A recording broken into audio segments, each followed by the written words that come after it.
And as usual, I will read the statement. In accordance with Executive Order N-29-20, the Planning Commission meeting will be held virtually. Please go to the county website to choose ways to join us, either by phone or by computer. And with that, I will call the meeting to order and ask you to join me in the salute to the flag, please. Pledge allegiance to the flag of the United States of America and to the republic for which it stands, one nation under God, indivisible, with liberty and justice for all. Thank you. And I would ask Laura for a roll call, please.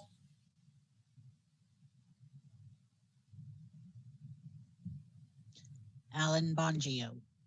Here. Thomas Mulder. Here. Noah Levy. Here. Mike Newman is out. Peggy O'Neill.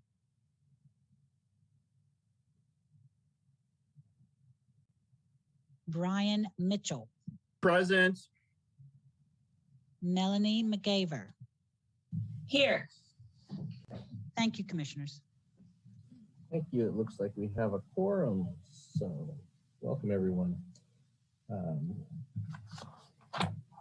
we have any agenda modifications, Director? We have no modifications to the agenda. There are, apologize, but there are. Sorry about that. We have no modifications to the agenda. We do have several supplementals. We have a supplemental for item E7, E8, Green Growth Enterprises, a supplemental for item number E9, Seeking Roots, and item E11 for Macklin Morris Coastal Development Permit, although that item is recommended for continuance on the agenda tonight. E11. We have a supplemental for the Schroeder Rock Road Ranch, supplemental for item E12 for the John Mahoney special permit. Thank you, Director. At this time, I will ask for public comment, and this is on any item that is not on tonight's agenda. So anybody that would like to speak on any item. The first caller is 7454, please. Unmute yourself. There you go. So do you hear me now? We can hear you now. Ken Sawatsky here. We've had some interesting supervisors meetings here. We had, of course, the CAO resigning, and she will not be there, I think, after July, sometime in July, maybe, anyway. I did want to thank John Ford. I did not attend the zoning administrators meeting today because I had some other pressing engagements I had to go to. But he took the time to answer questions in advance on some of these projects, and I think maybe made some minor changes that would enable these to go through without my objection. So I did appreciate his time and also addressing concerns in this particular agenda. So that is when staff is responsive to the public, that's greatly appreciated.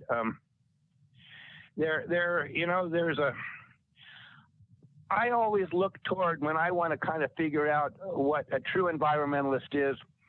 I kind of have one of the most respected people that have been in my life and educated me in many ways. And he's my father-in-law, Earl Roy Bean. And Earl was the kind of person who was kind of in touch with nature. His family property, which he nurtured, is well on its way to having wonderful trees on it. There are, your largest second growth trees you have around. And he really cared for nature. And I think he pretty well agrees with most of what I say. There's a saying, sometimes the grand apple doesn't fall far from the tree, but sometimes it does. I wanted to address, what I refer to as faux environmentalists. And, when you have a group like EPIC, which I think Noah's a board member of and Mike Wilson participates in, there's always questions. And I wanted these people to be aware of the perception of what EPIC is. So there was a blog, and it had a major concern regarding the pot businesses. And where is Epic on this? How about Earth First? Where's Epic? Good question. Short answer: Epic would not bite the hand that feeds them. And it's my perception by the public that Epic is funded by these major growers, always has been, and unfortunately has tainted their ability to protect the environment in this format, which to me is the most important and egregious thing that's happened since the timber industry raped our environment here. Now, there's those who will disagree with me, and of course, we always can agree to disagree. But I do find that, the environmental concerns in this case have been totally thrown under the bus for 30 pieces of silver. And that's not what environmentalism is about. It should be watching the sponge, making sure the water, making what's in the best interest of Mother Nature. The one person up there that I respect apparently may not be here tonight, which is Peggy, and she seems to be in touch with the Native American attitude. And those are the people that I treasure because they were here before us. They will probably be here after us. And we've decimated so much. The fishery's pretty well gone. The rivers are drying up. We're only lucky that we have our reservoir, which is all the way full. So there's probably with a little bit of a forbearance from that usage for the people to be here probably 3 years. Mother Nature is so generous to us, and we are so disrespectful to her. And it emanates from the Board of Supervisors and from this commission. So that's my angst, and I thank you for my opportunity to vent a little bit about this particular topic. I will request that anything that I pull off the agenda, we get a full staff report. No more shortcuts. There seems to be so many discrepancies between the staff reports and what's agendized, and I think it's time to keep pointing that out. Thank you for my opportunity to speak. Thank you, Kent. Next caller is public 7429.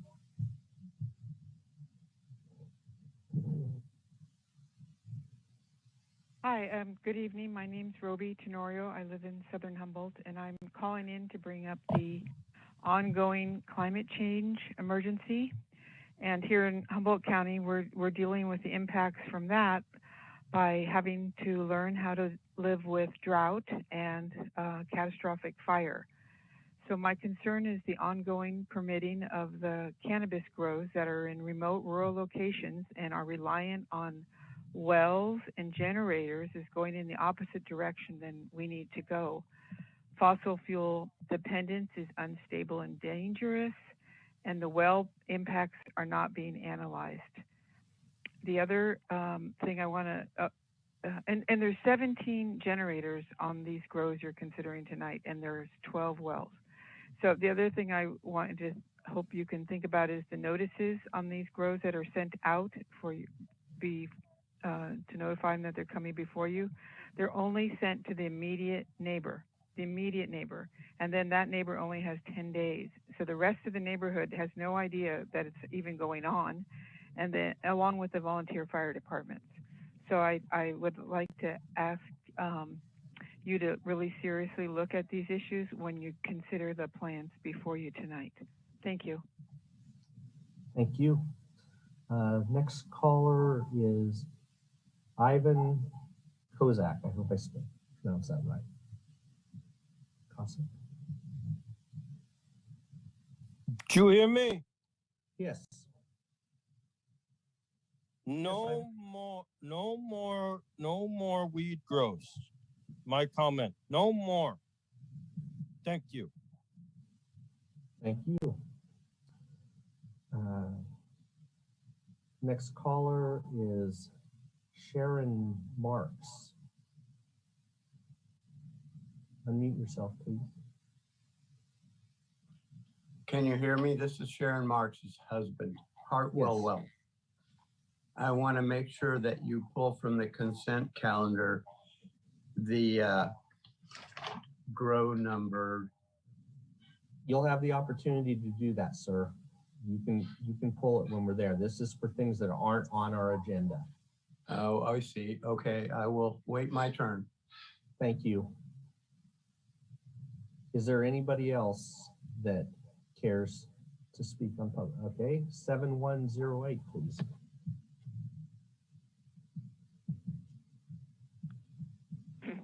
Hi, this is Bonnie Blackberry again. Hi, Bonnie.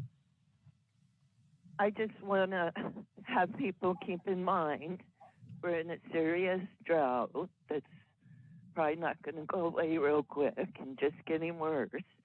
No rain this month, a quarter of an inch or an inch and a quarter last month. Our creeks are drying up, and I'm really concerned about all these generators with these mixed light grows out here in the rural high fire danger areas. And this idea of having all these wells taking water out of the aquifer that's not being replenished is having an impact. And maybe it's not real serious how many wells are going to dry up this year. Will be interesting to see, but hope you think about our environment. There's and the wildlife, and I mean now there's like trees falling over because of how dry it is.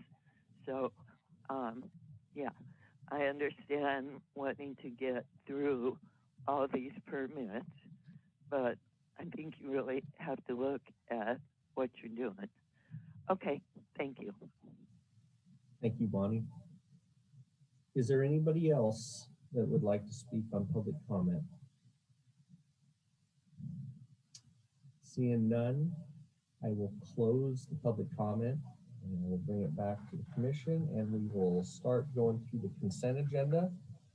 As usual, I will go through each one, and if somebody from either the public or the commission wants to have one pulled, you let me know and we will pull that item from the consent agenda.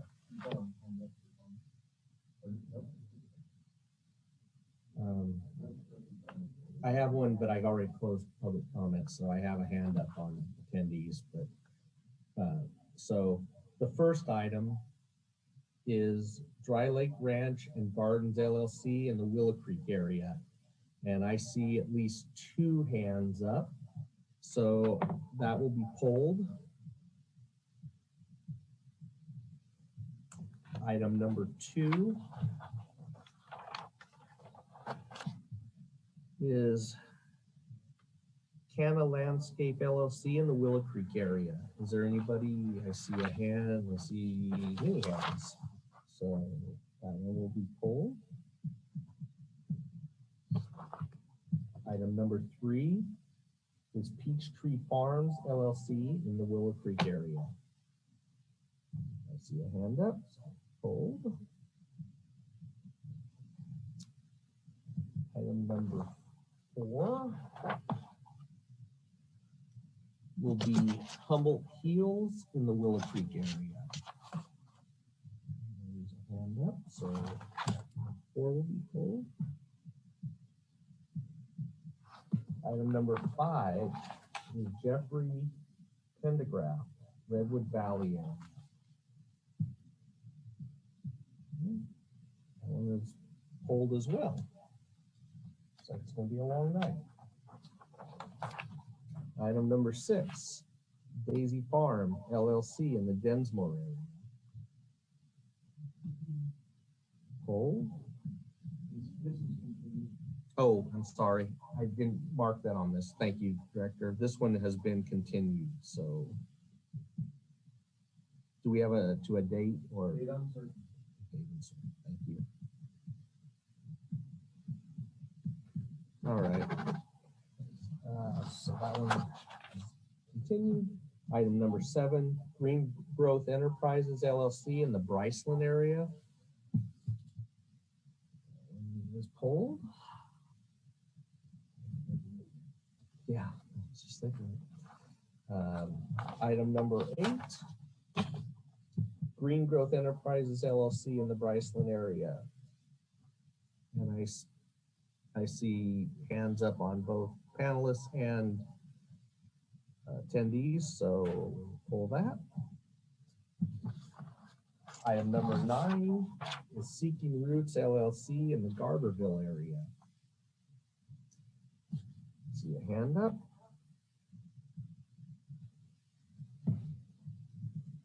Okay.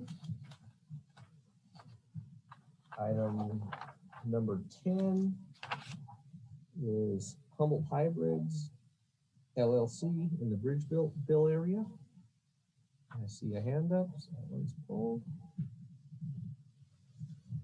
Item number 10 was continued, and I didn't get if that was to a date uncertain or to a specific date.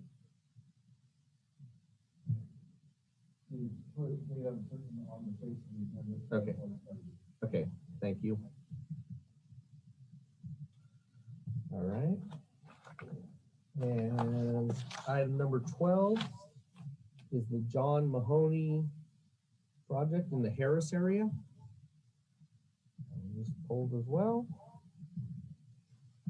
Item number 13 is also a John Mahoney in the Harris area. I'm assuming because that hand stayed up that it's pulled.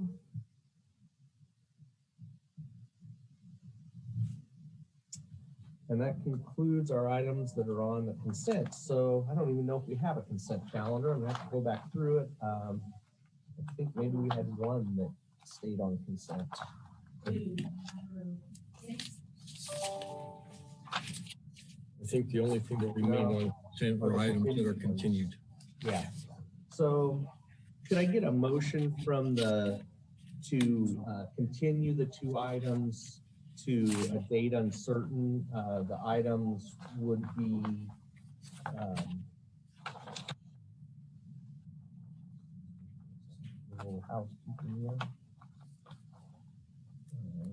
item number 6 and item number, I think it was 11. Yes, item number 11. So moved. Thank you. Do I have a second? I'll second. We have a motion, a second, any discussion? All right, Laura, roll call vote, please. I think it was no, I'm not positive. Noah and Melanie kind of tied for the second.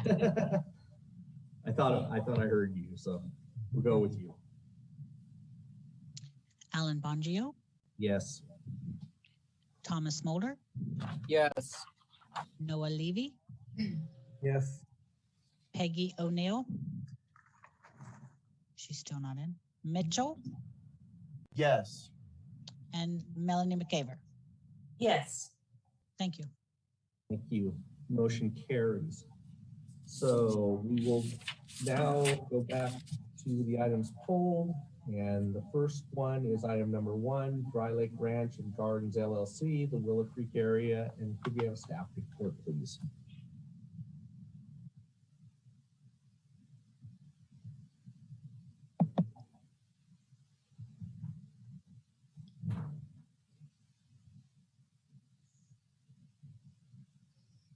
Sorry, was that a request to present? Yes, please.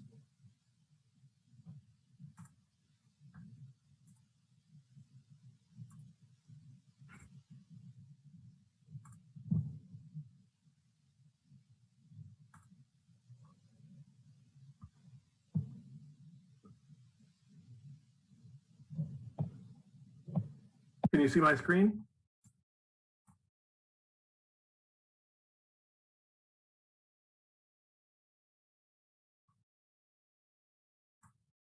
Can you see my screen? Yes. Oh, sorry.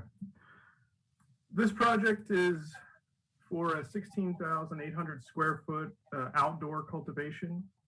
It uses no artificial lights. It is powered by, in part, by 1.2 kilowatt solar array and 2 generators. There is a condition put on the applicant to discontinue generator use within 5 years, and the applicant has plans to expand the solar array. There's a 1,200 square foot existing building where drying, processing, and packaging would occur, and it is requesting a special permit due to Six Rivers National Forest lands which surround the parcel. Water is sourced from a 220-foot deep well, screened at 2 depths below 60 feet. with a high yield of 30 gallons per minute. There were points of diversions on the parcel in the past, which have all been discontinued.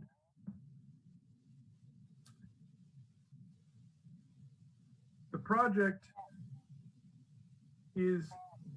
was subject to approximately 33,000 square feet of cannabis along sort of hidden forested perimeters in the past, sort of guerrilla grows. They were all discontinued. When the applicant purchased the property in 2019, they removed school buses, junk vehicles, spent about $12,000 in dump fees, and is in the process of restocking and remediating most of the cultivation areas. There is a restocking plan prepared by Timberland Resources Consultants, which prescribed planting prescriptions for 8 of the converted areas to assure no net loss of timberland over baseline conditions. You can see in these site plans here on the right, the yellow sites were not converted and the red areas were. And the restocking prescriptions for 4 of the retired areas, an additional burn area, assure no net conversion of timberland. So the cultivation will remain in some of the cleared areas, but not all. And a special permit is also sought for entrance and remediation of guerrilla grows in streamside management areas. That's all.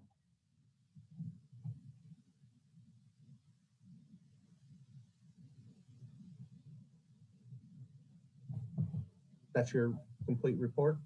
Yes. Okay, thank you. Is there any questions for staff from the commission?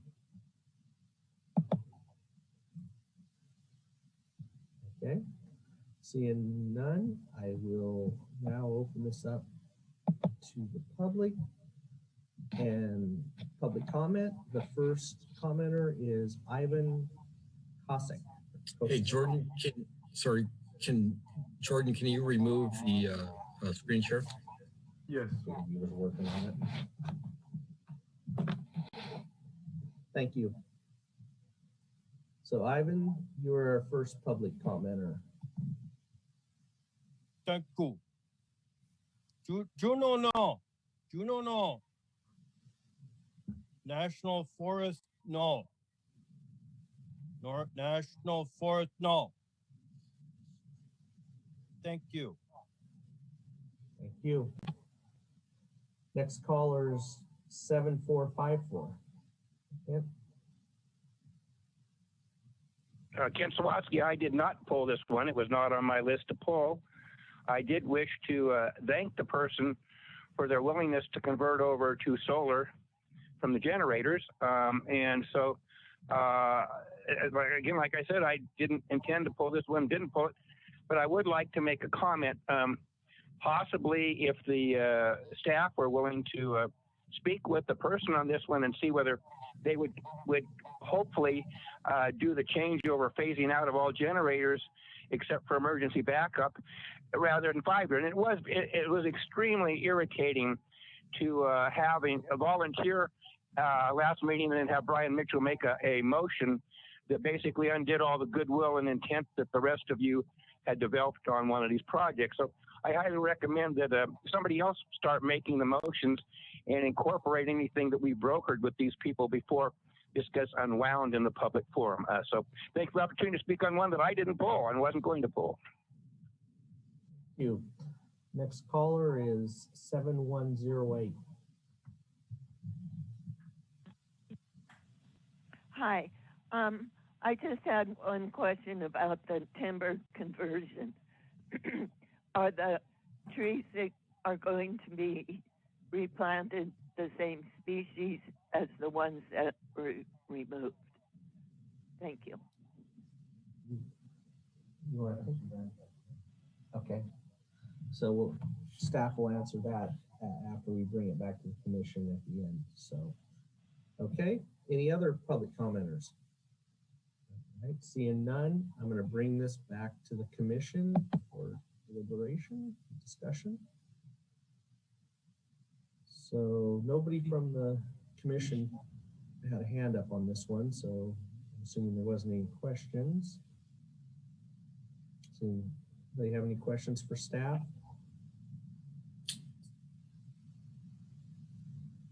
Okay, John, go ahead. Yeah, we would answer the question from the public, and that all the tree replacement will be done consistent with the Forest Practices Act. So it will be the same kind of trees and a mixture of habitat as what was there before. Thank you, Director.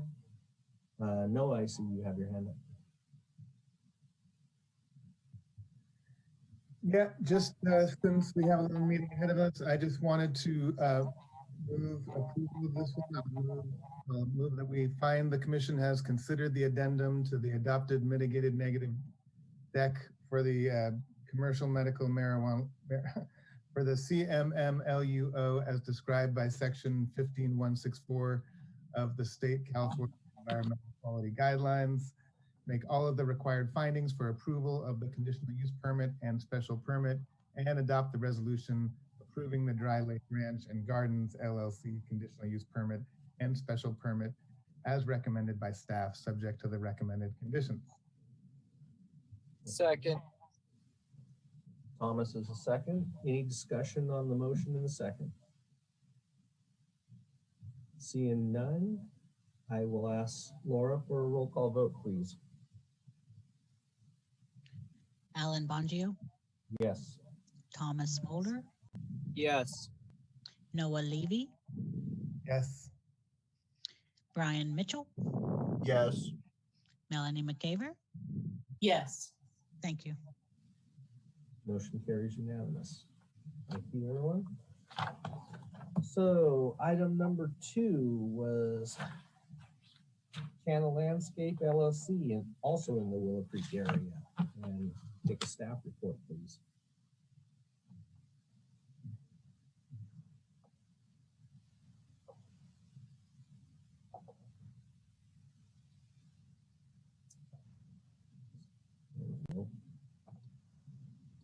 Can you guys see my screen?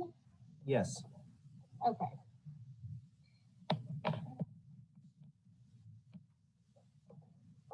All right, good evening, commissioners. My name is Megan Acevedo. And I'm the planner for Canna Landscape LLC. Canna Landscape is applying for a conditional use permit and a special permit for their project located in the Willow Creek Community Planning Area. Here is the project location, which is showing it is northwest of Willow Creek area. The parcel is accessed by Riverbend Road off of State Highway 96. The applicant submitted a road evaluation report form for 0.34 miles of Riverbend Road, stating that the road is developed to a Category 4 standard, and it has been determined that the access road does meet functional capacity for the project. Here is the parcel, and parcel size is 3.57 acres. It is zoned agriculture general, and land use designation is residential estate. Here is the site plan, which shows all cultivation areas in green. The applicant is proposing to have 1,448 square feet of pre-existing mixed light and 1,464 square feet of pre-existing outdoor. Water is sourced by the Willow Creek Community Services District, and they do have a will serve letter from the Willow Creek Community Services District. The yearly water usage is approximately 50,800 gallons. That's 17.4 gallons per square foot per year. Power will be sourced by PG&E. No generators are proposed for this project, and the applicant is conditioned to provide all power by renewable sources. Drying and curing will occur on-site, and trimming will occur off-site. The applicant also plans to conduct operations by himself. and no employees are proposed.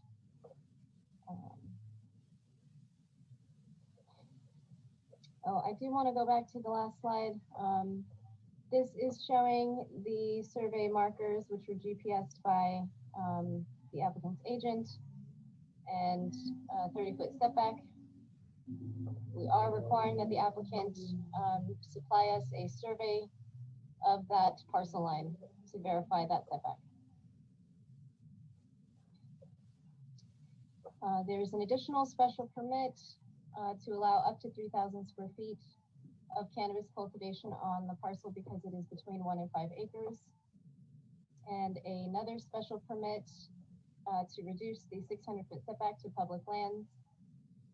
And in the image shown here, it was determined that the closest proposed cultivation area would be approximately 435 feet away from Six Rivers National Forest. The project was referred to Six Rivers National Forest, the U.S. Forest Service, and no response was received.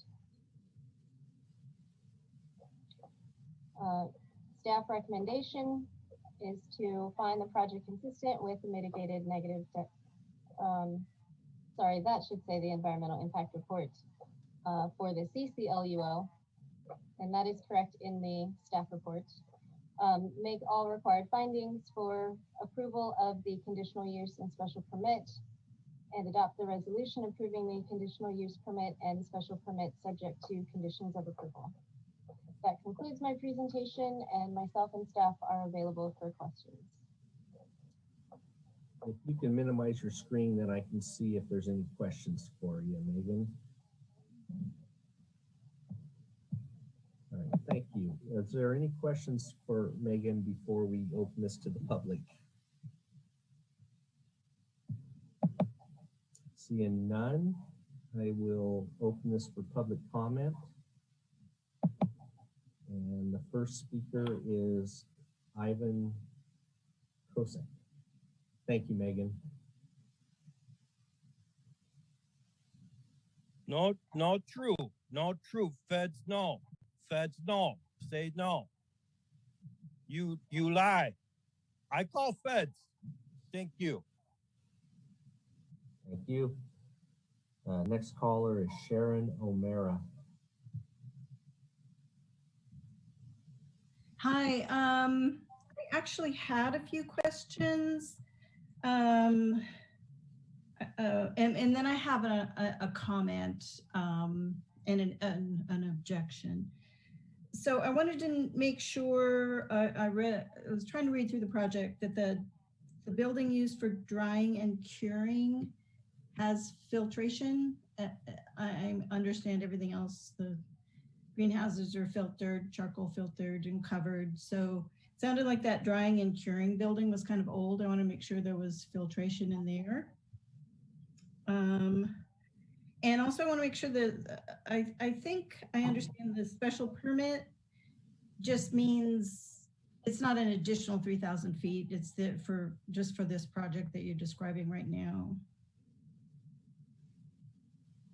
So those are my two questions. And then I have a comment or well, an objection that I need to let you know about.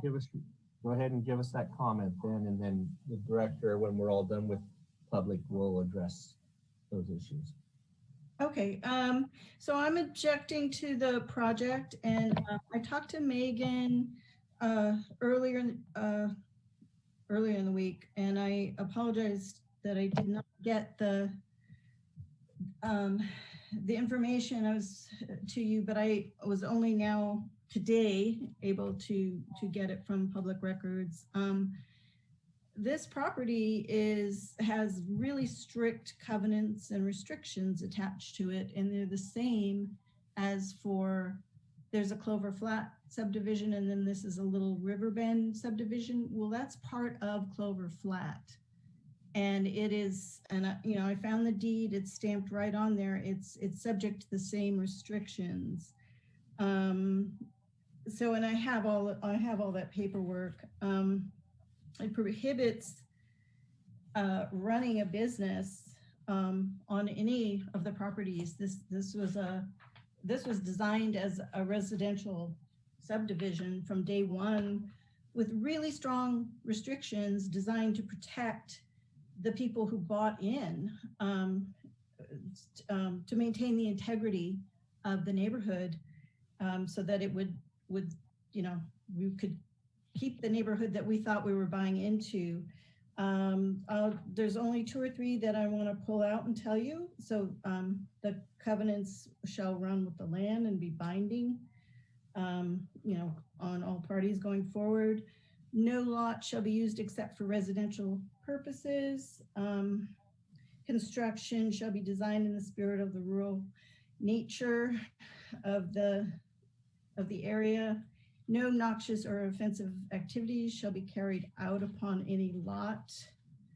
I mean, and I guess that's up for, you know, opinion, but You're gonna have to wrap up, ma'am. all right, I've got one, the last one, they were just extended. These restrictions just recently got extended for 10 more years, so they're current, and they definitely apply. All the Clover Flat restrictions apply to Riverbend. I don't know, and I know this person just bought this place a couple years ago, so I don't know if he was unaware of it, but I think it was his duty or his responsibility or his realtor's responsibility to provide that information. All right, thank you. All right. Next caller is 7454.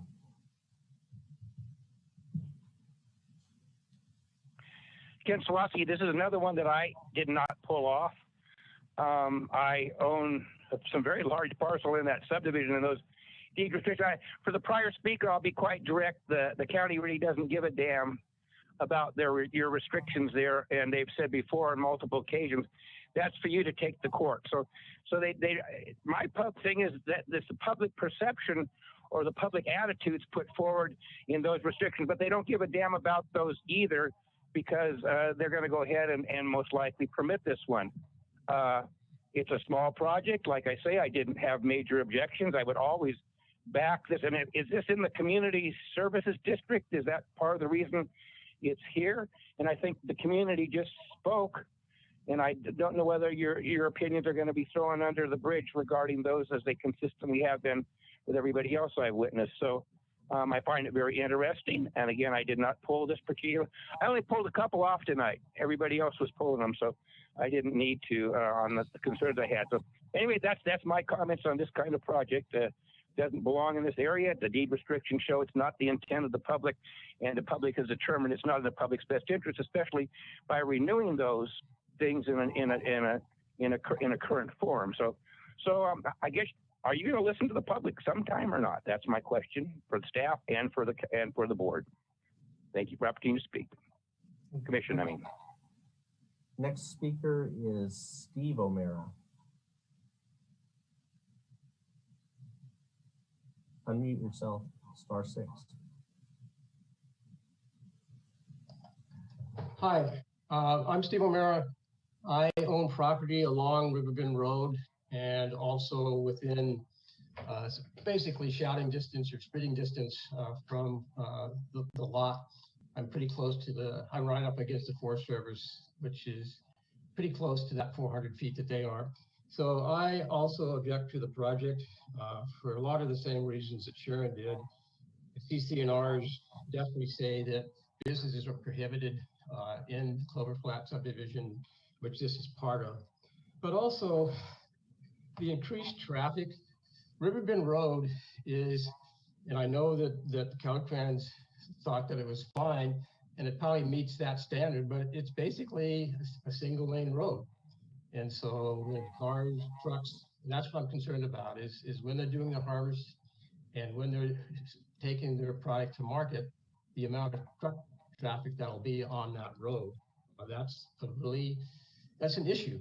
Right now, when that car comes along, you have to get way off the road. You can't fit 2 cars on, let alone a truck and a car. Also, is this going to set a precedent that the CC&Rs are not going to be counted? The county doesn't care about CC&Rs. We do, and we will take whatever action we deem necessary with the county for not doing it, but also this site itself. The potential for additional rows so it's just the avalanche to get started. So that's another concern. This is a highly restricted residential area. And this business, even though there was grows, which they were throughout the county that were illegal, doesn't give them the right to become legal when they also maintain their unlegalness by going against the CCNRs. So I strongly object to this. I think the Forest Service didn't represent the people, the people own the forest, not the Forest Service. And to have public lands, there's a reason for that setback. And for the Forest Service to not care about that is disappointing at best. So I strongly urge the Planning Commission to deny this permit. Thank you. Thank you, Steve. Is there anybody else that would like to speak? I see Ivan has his hand back up, but I'm not, you get one turn at it. So I see Dry Lake Ranch. Go ahead. Hi, my name is Edward Janicki, and I'm actually a neighbor in the Clover Flat subdivision to this project. I live about 300 yards or so, and I actually own 3 parcels that are adjacent to the site of this project. And I just wanted to speak up in support. I know the operator of this project, and he is an excellent neighbor, and he's always been very courteous. And it comes down to this is a small family farm. It's a cottage operation, and me living here and residing here, I live here because it's beautiful and agrarian, and there's a lot of peace and quiet. But I also, it's also beneficial for people to be able to run a business from their home, and it's a cottage operation. We're talking, only a few harvests per year, which only really means a minimal amount of additional traffic on the road. And so I don't think the impact is quite as extreme as a larger farm would be. And yeah, that's it. I support this project. Thank you. Thank you. Next caller is Paula Pavlich.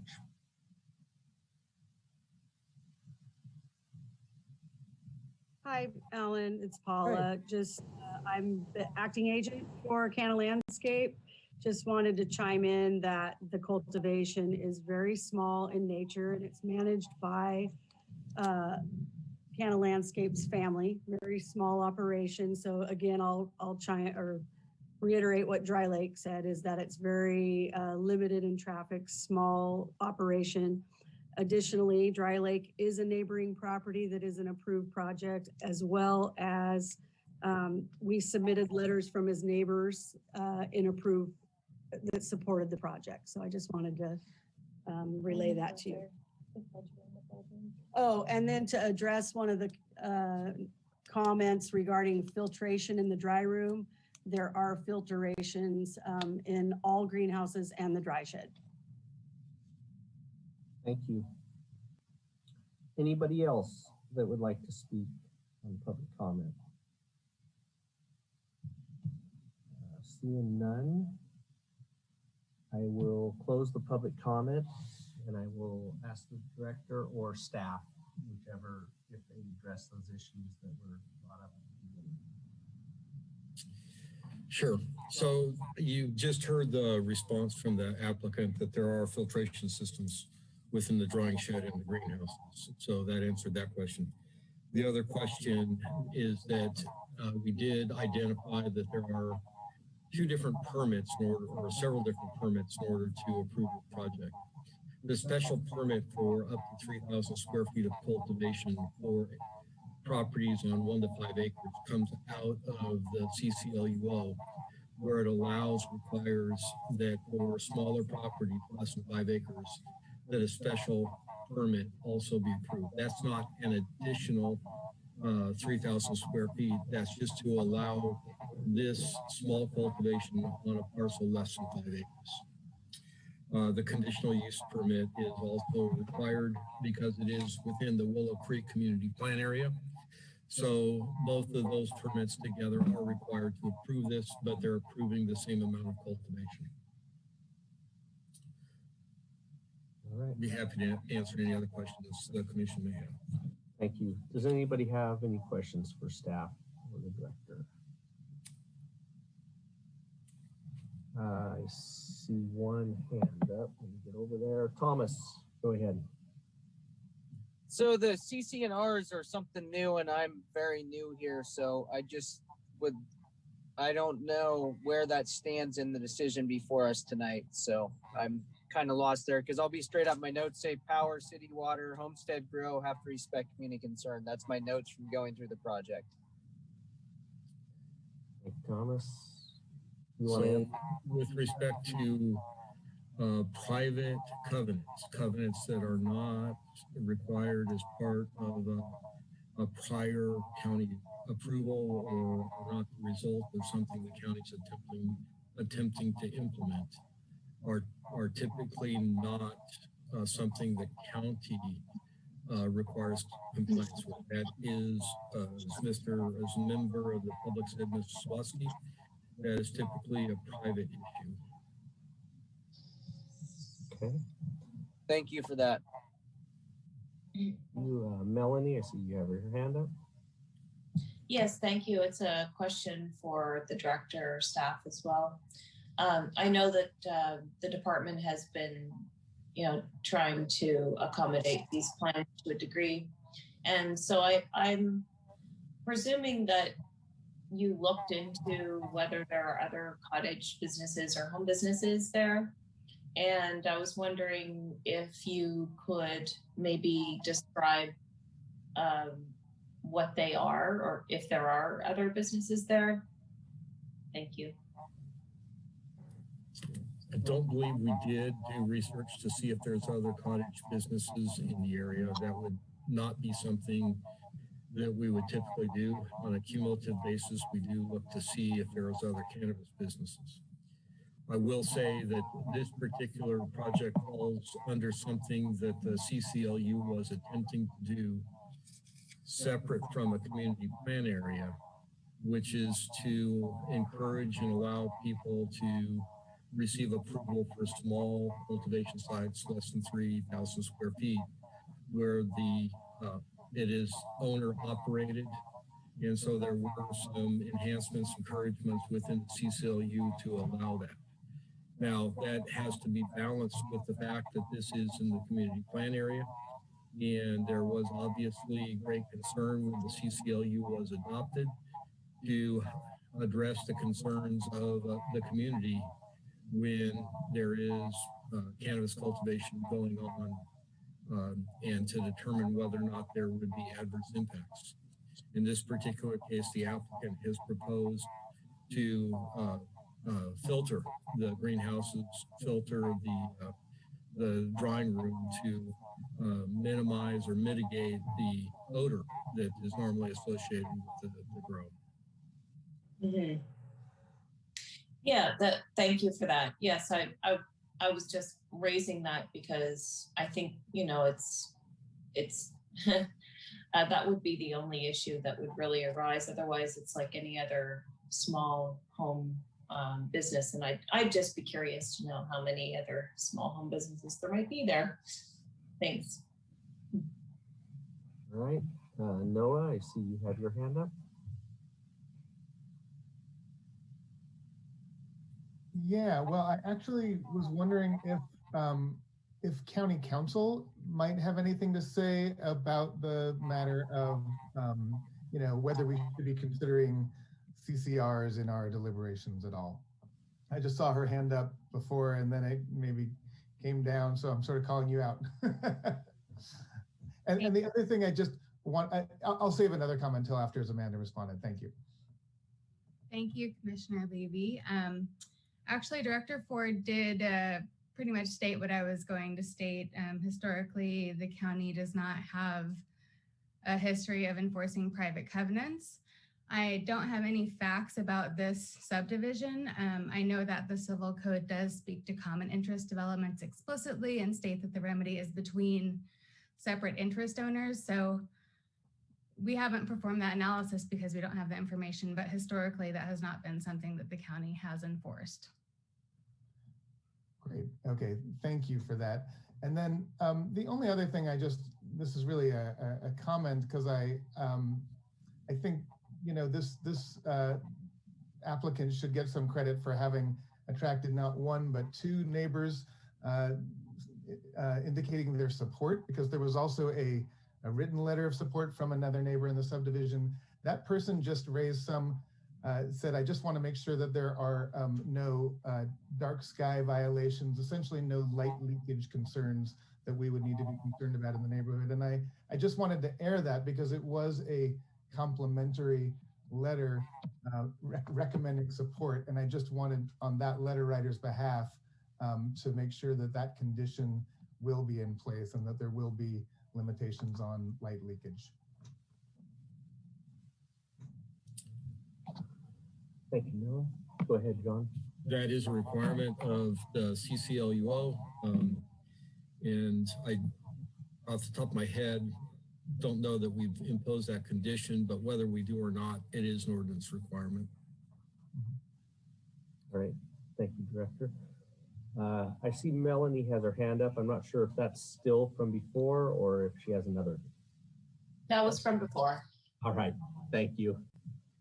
So, any other questions for staff or the director? All right. Anybody have any thoughts where to take this one? Do you want to make a motion?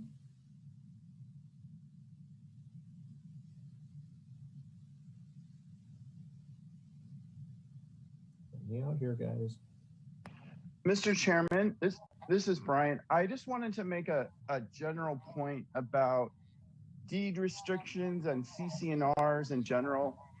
I believe that those are private contracts that are inappropriate for us to consider or follow.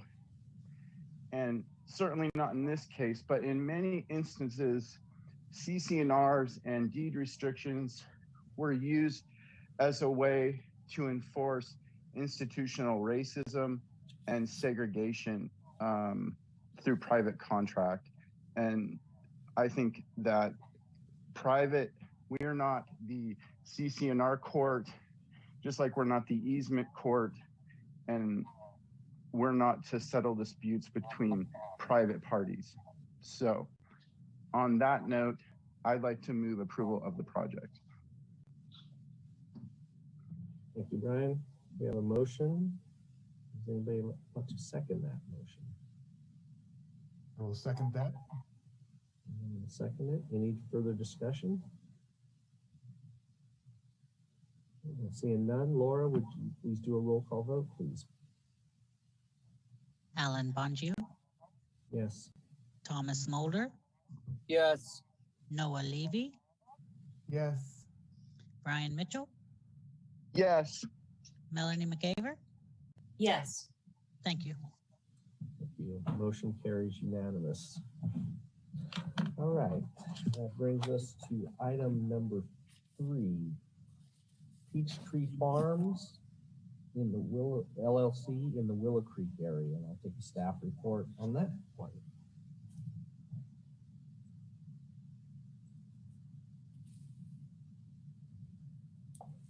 Hi, Commissioners. This is my project as well.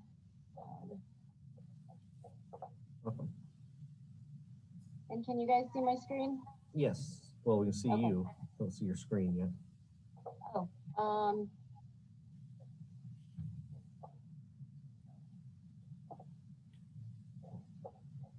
here we go.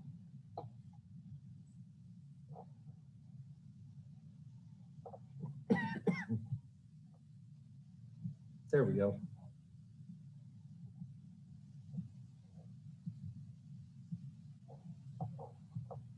Okay, my name is Megan Acevedo, and I'm the planner for Peachtree Farms. Peachtree Farms is applying for a conditional use permit and a special permit for their project, also located within the Willow Creek Community Planning Area. Here's the project location, which is located north of Willow Creek. The project is accessed by a private driveway from Peachtree Lane off of Patterson Road, which is county maintained.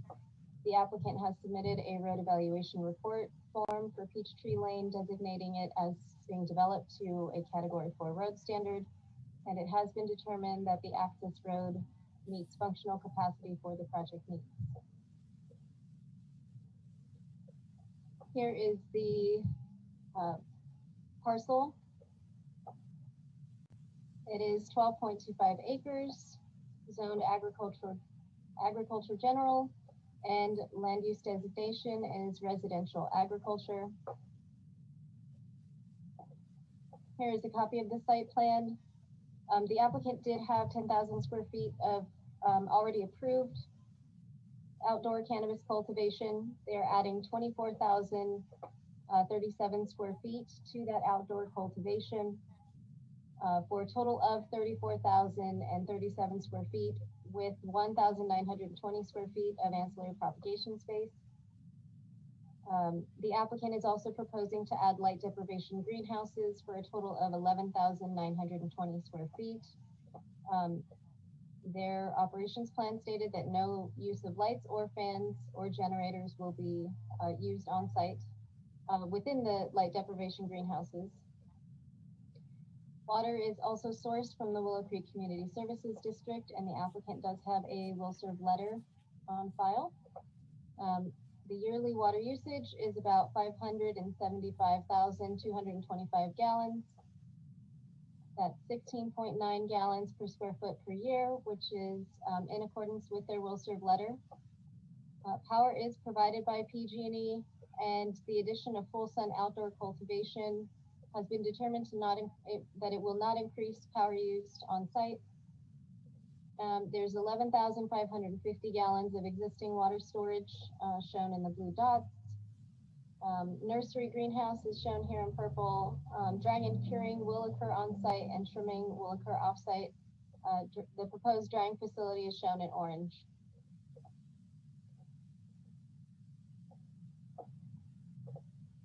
An additional conditional use permit is being requested to reduce the 600-foot setback for open air cultivation to the boundary of any residentially zoned area.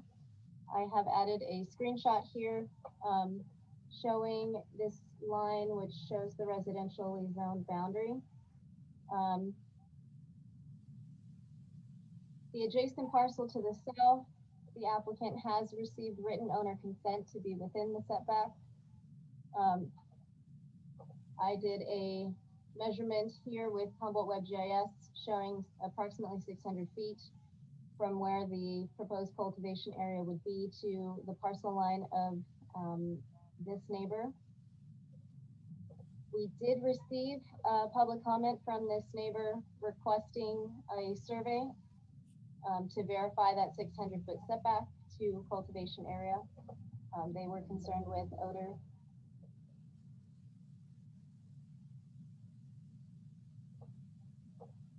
An additional special permit is being requested to reduce the 600-foot setback to public lands. Once again, I used our Humboldt WebGIS to measure approximate distance to Six Rivers National Forest, and it showed approximately 335 feet. The project was also referred to Six Rivers National Forest, the U.S. Forest Service, and no response was received. Staff recommendation is to find the project consistent with the addendum to the final environmental impact report prepared for the CCLUO. Make all required findings for approval of the conditional use permits and special permit, and adopt the resolution approving the conditional use permit and special permit subject to conditions of approval. That concludes my presentation, and myself and staff are available for questions. All right. Thank you, Megan. If you reduce your screen, then I can. Any questions for Megan?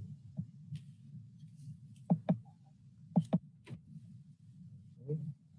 Seeing none, I will open this up to the public then.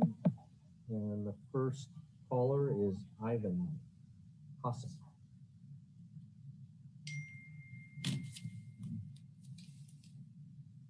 You there, Ivan? Unmute yourself. You hear me? Yes. You say no. Fed say no.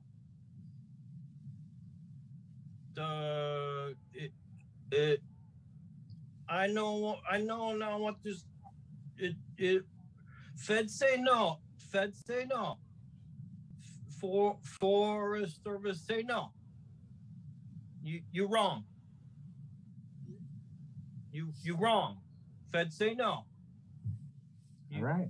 You understand? I reserve my time. I reserve my time. Okay. Yeah. You understand? Yes, I do. Do you have anything further to say?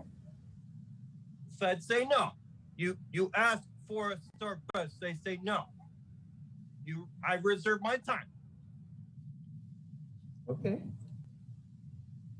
Anything else you'd like to add to saying no? For surplus, say no. All right. Thank you, Ivan. Appreciate the comment. Next caller, please. Public 7454. Go ahead, Ken. Ken Sawatsky, another one I did not pull off consent and had I did, for the public out there, want you to understand that is my understanding with direct communication and staff and Forest Service, they're not permitted to make comment on any of these. So it's not like the Forest Service doesn't have an opinion, but due to the fact that it is actually a criminal activity they would be commenting on, they cannot do so. That's my understanding regarding Forest Service on this. I do find it extremely interesting that the last one you went ahead and voted for because a deed restriction is institutional racism. And I've never seen a deed restriction that precluded anybody from building because of their gender, their color, their sexual preferences, or anything that would be considered. So I guess that's current terminology. I also did. I don't know who your county council is today. I'm not visually seeing this. If it was Natalie Duke or whoever it was, but you know, I did. Someday you may wish to ask if on these deed restrictions, and it'd be a relevant question. Anybody can sue anything, but would an action being taken on deed restrictions be determined that you were complicit to violating deed restrictions? People go after the pocket, and of course, that's where I would go if I was going for a deed restriction violation and the county violated those by issuing a permit. So you may wish to be aware or educate yourself from county council sometime regarding that topic. Again, I didn't hear on the prior one, it wasn't in the thing, but PG&E, I didn't know if that was renewable sources, if that was actually in there. Sometimes it's mentioned. I'm always happy to see that in relation to PG&E. So that would be my question for your staff. Is this one PG&E with the renewable sources there? And if it's not, is the applicant willing to go ahead and stipulate that? And if they were willing to do so, I would appreciate that being a willing condition or an understanding on a project of this nature. So I think it's my opportunity to speak on that. And I hope that I didn't do any institutional racism when I was speaking on this. Thank you, Kent. Anybody else that would like to speak? Seeing none.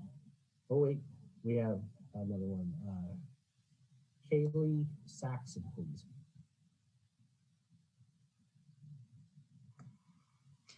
Hi, I'm Kaylee Saxon of Green Road Consulting. I'm the agent of record for this project and just wanted to make myself available if there are any questions concerning this project specifically.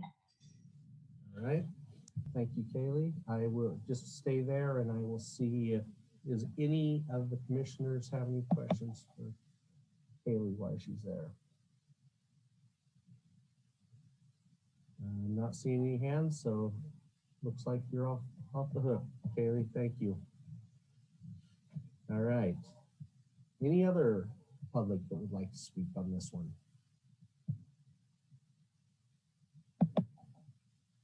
Seeing none, I will Does the director have anything he wants to comment on any of those questions? Yeah, thanks. I just clarify that the project is a 2.0, and normally if there is power being utilized for the cultivation or for processing, that it would need to come from a renewable source. In this particular case, it's outdoor. And so as the staff report states, there is no additional power demand. Thank you, Director. All right, with that, I'll close the public comment and bring it back to the commission for deliberation. Any thoughts on this one, guys?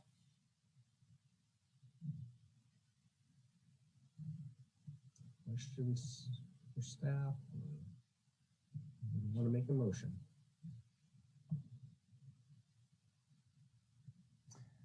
Noah, go ahead. I see your hand up. I'll move approval of this project as conditioned by staff recommendations. I'll second. Okay. We have a motion and a second. Any deliberation on that? Question? Seeing none, I will ask for a roll call vote, please.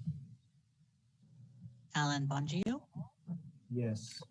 Thomas Mulder, Aye. And I just want to add, my iPad is having charging difficulties, so if I drop off, I'll log in through my phone. So sorry for the extended vote. and that was a yes. Yes. Noah Levy, Yes. Brian Mitchell, Yes. Melanie McCaver. Yes. Thank you. Thank you. Motion carries unanimous. All right, let's see if we can get one more in, then we'll take a break. The next one is Humboldt Hills in the Willow Creek area. Take a staff report. Good evening, commissioners. My name is Jennifer King, and I will be presenting the Humboldt Hills conditional use permits and special permits. Yes.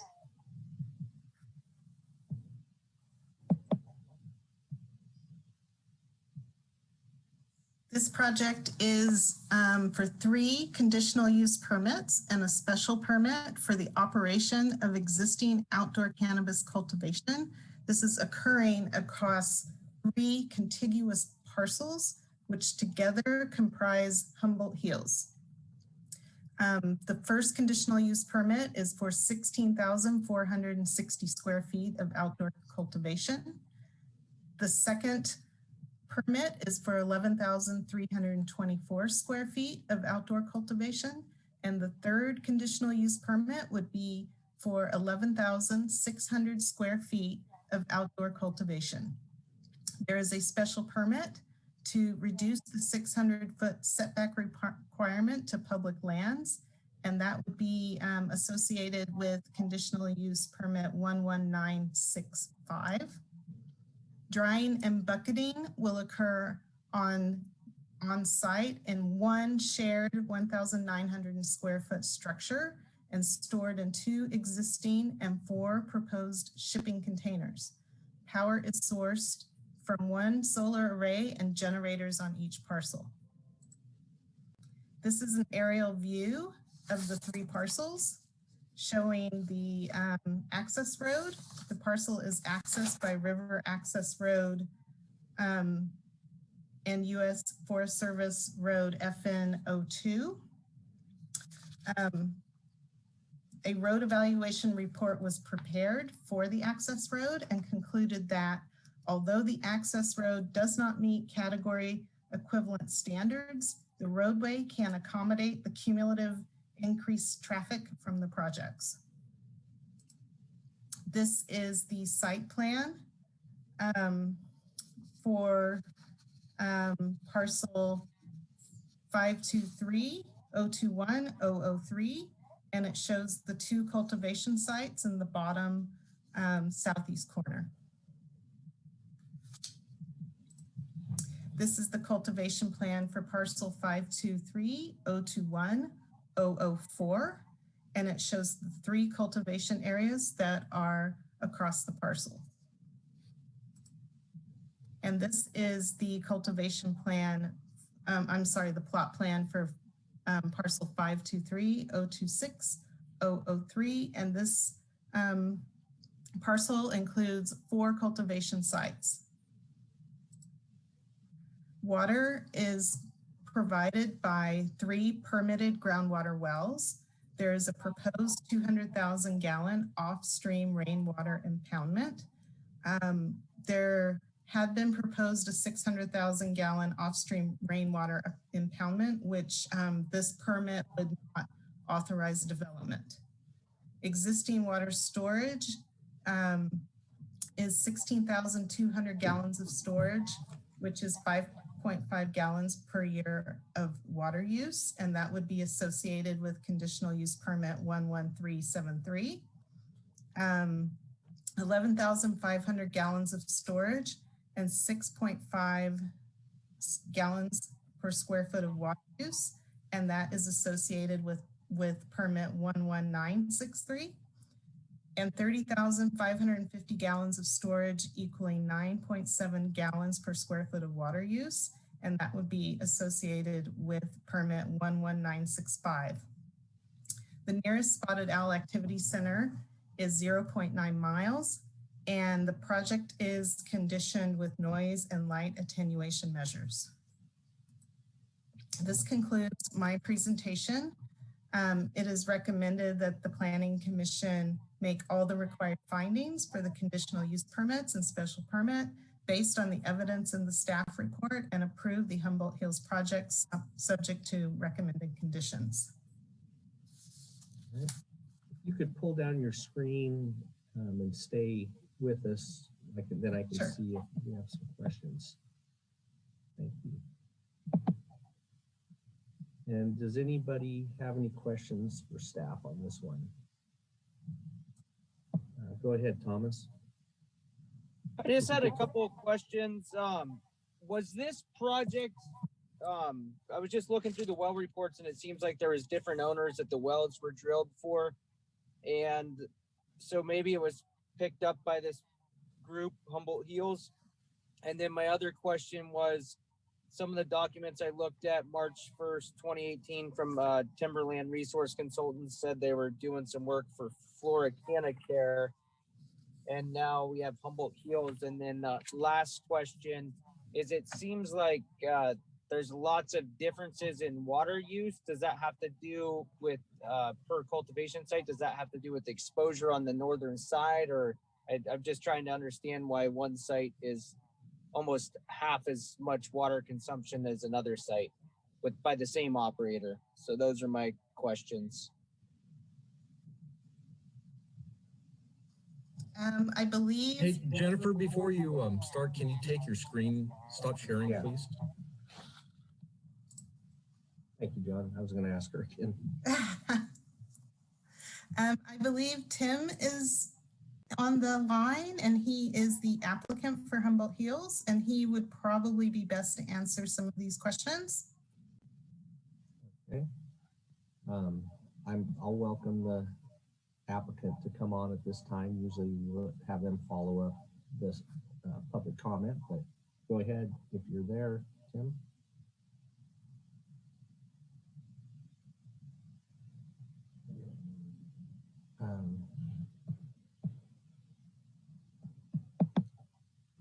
No, I guess he's not there. So do your best to answer the question you can. Okay, as far as the water use and the location of sunlight compared to where there may not need to be as much water use, I would not be able to answer that. That would be a question for the applicant. Okay, well, maybe the applicant will come in when we're having public comment. 3457. Okay, go ahead, 3457. Thank you, John. Hi, this is Tim, the applicant. Our project is on the north slope, so there's some that has an extreme amount of shade, and that would explain the difference in water usage. Yeah. Does that answer your question, Thomas? Yes, as far as water consumption, that answers it.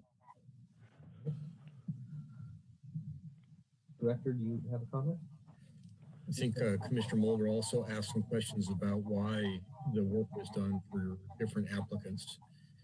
And I don't know the specific answer if this is true, but an educated response based upon things that we see all the time is that oftentimes the application is submitted. This is a 1.0 application with a fairly low permit number. And it is likely that this property has changed hands in the meantime during the permit process. And so some of the work was actually done under a different applicant. That would not be at all uncommon.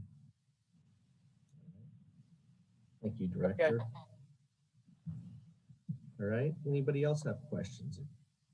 I'm not seeing any hands up. I have a couple questions. My first question is, I'd like to know what bucketing is. It said drying and bucketing. I've never heard that term, and I apologize for not understanding what that is, but I'd like an explanation of what it is. So, good staff, somebody. I believe that was a typo. Okay, I just never heard that term, so I apologize. And the second thing was, one of the statements that staff said was, road doesn't meet standards, but we're still okay in the project. And all that could go through my mind is if it doesn't meet the standard the county requires for a road, that road must be pretty terrible. I haven't been up there in a long time, and I know that country, but if it doesn't meet the county standard and we're still approving this project, this has got to be a goat trail. So I'd like some explanation on that.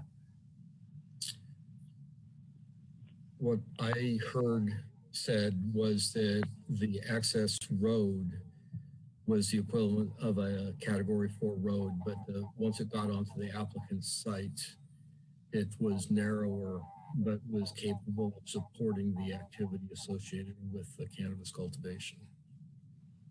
That's not what I heard. I'm not trying to argue with you, Director, but I wrote it down as she said it. It said road doesn't meet standard, but we're still asking for approval. So I think if I could try to clarify through the chair, what I understand is that the road does not meet the Category 4 standards, but that is not a requirement of the ordinance. The requirement is really, is the road functionally appropriate for the intended traffic? And so my understanding from the planner was that, while it doesn't meet the Category 4 standards, it was found to be functionally appropriate and safe for the intended traffic. Okay. Thank you. Anybody else have any questions? All right. So go ahead, Thomas.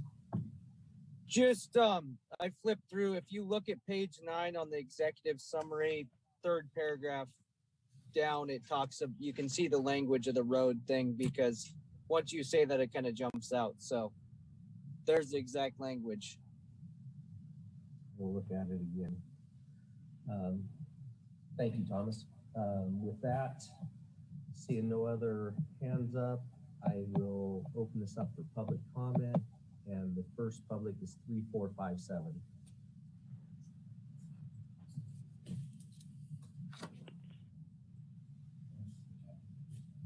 Okay, you're right. Thank you, Joshua. So the second caller is Ivan Kosek. There, Ivan? Go, Sack. Go, Sack. You stupid. Go, Sack. Okay, thank you. Hey, you hear me? Yes.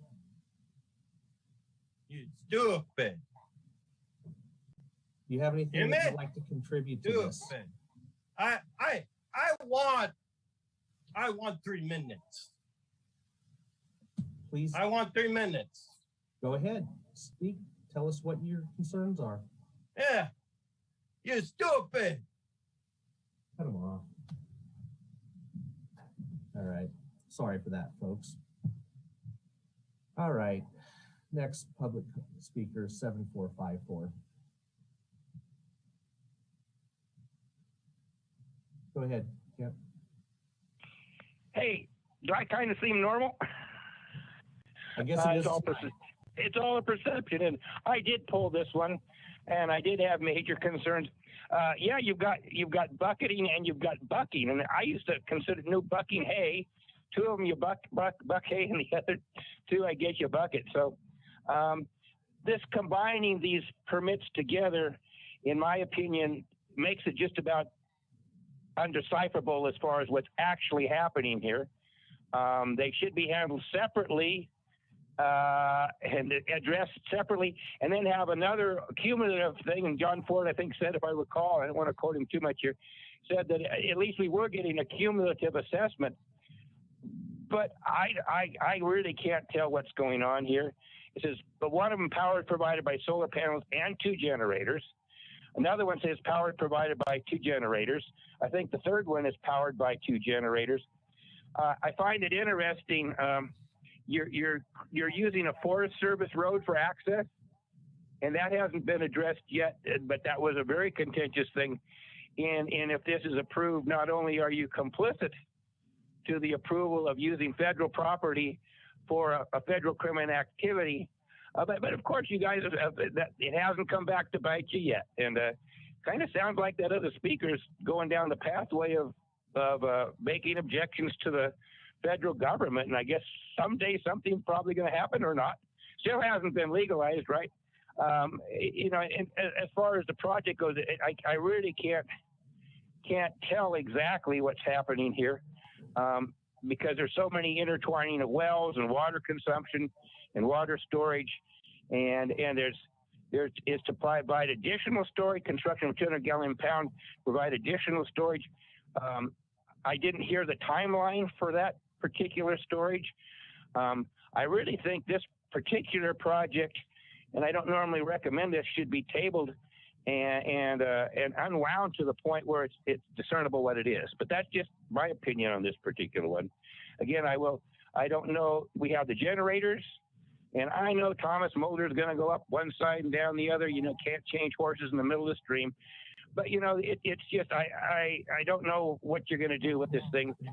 Basically, part of our problem is you guys have not taken aside and addressed this issue and brought it to the Board of Supervisors. Now, you were asking to do that probably 9 months ago or a year ago. So we still have the generators, don't we? Okay. I guess you're going to do what you're going to do, but I have a hard time understanding this project in any way, shape, or form. Thank you, Kent. Public 7108.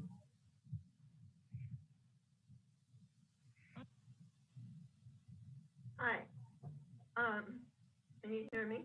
Yes. Okay. Let's come off the speaker there.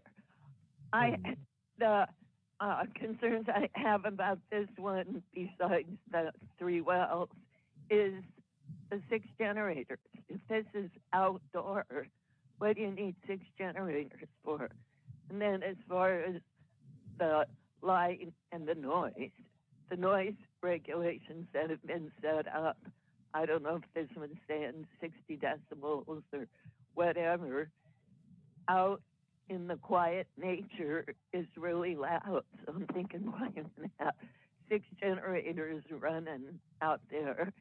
And not to mention the problem with all the associated problems with generators, especially in a drought and high fire area and all that kind of stuff. And then another big one is the roads. The ordinance says category 4.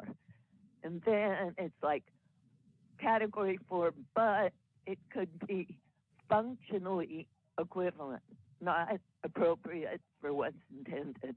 I haven't seen that language in the ordinance. And when you're talking about what's equivalent, I think you're ignoring the situation with our first responders and emergency vehicles.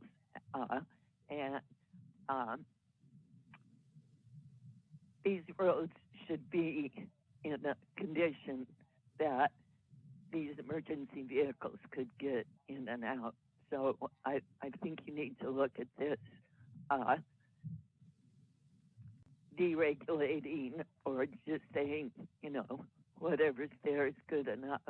Maybe it is for the people, but how about our emergency responders?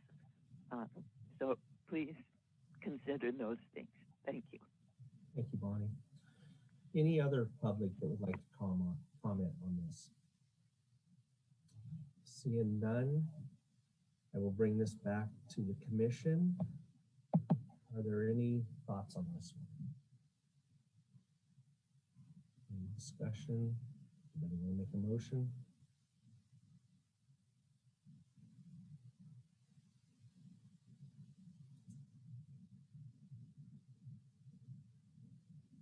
Go ahead, Thomas. So I'm just digging through, and I apologize, I'm not as prepared as I normally am for meetings, but trying to dig through the road evaluations, they don't have many photos or descriptions, to be honest with you. I don't see, usually they have like road points and stuff like that.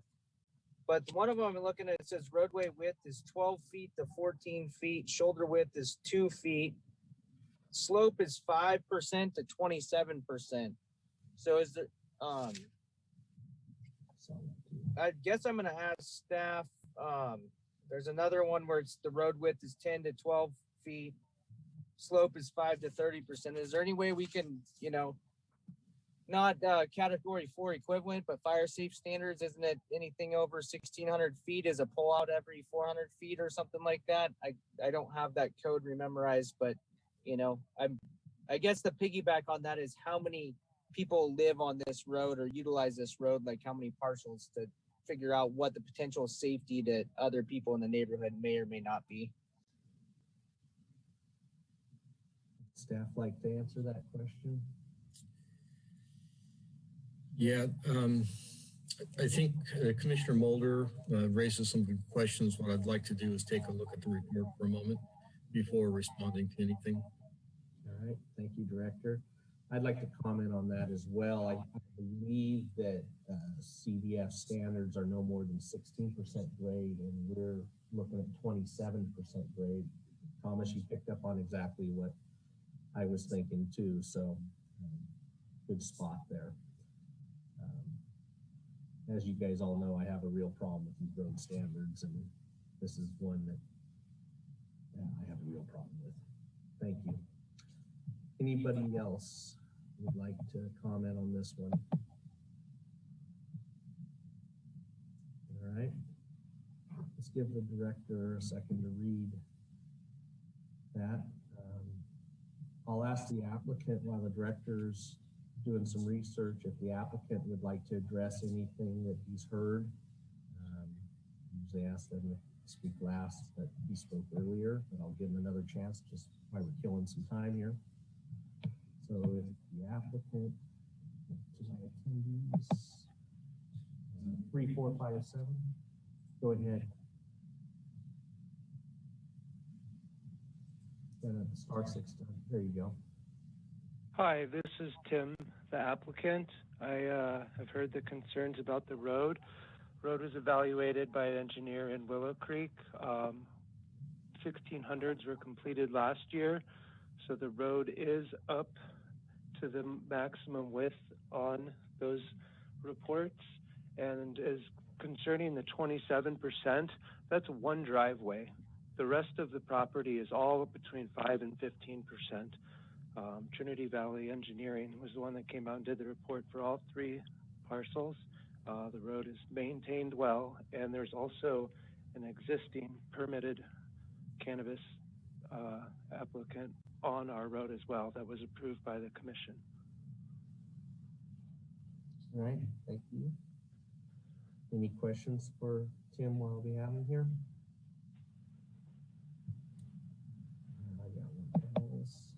Thomas, go ahead. So I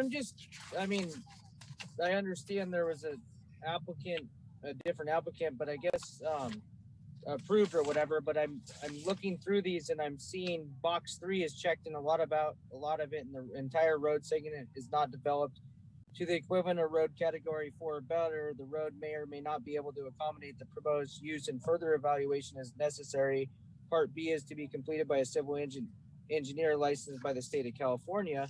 And I'm like, maybe I didn't get the paperwork or I'm misplaced it. So I have the road evaluation here, but I'm just kind of lost. I've seen a lot more of a detailed, like how many feet to a pullout when it doesn't meet the category 4 equivalent from other reports I've seen. So that's where my question, I don't know if it's for the applicant or who it's really for.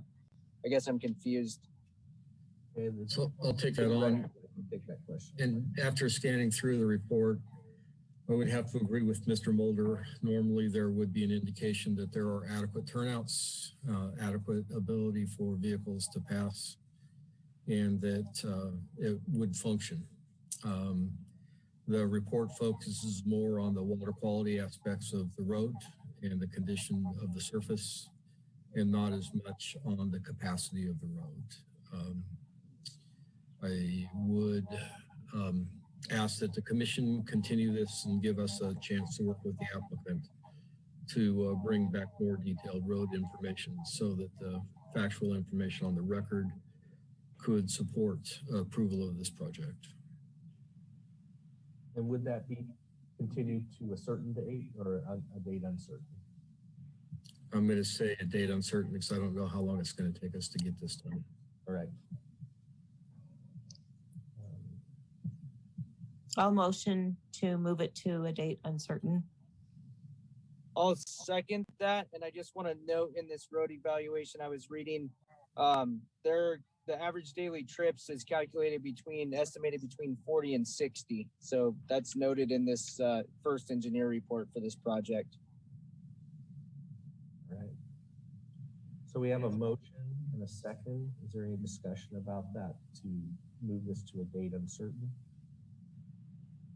Seeing none, I would ask Laura for a roll call vote, please. Alan Bongio, Yes.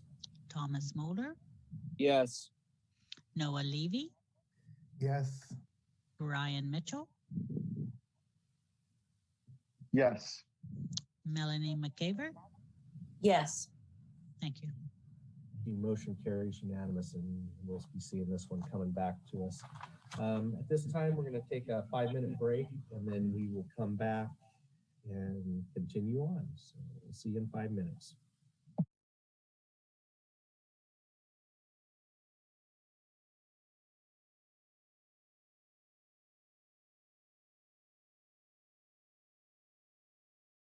We will now move on to item number 5, which is the Jeffrey Pendergraph Redwood Valley area. I'll take a staff report.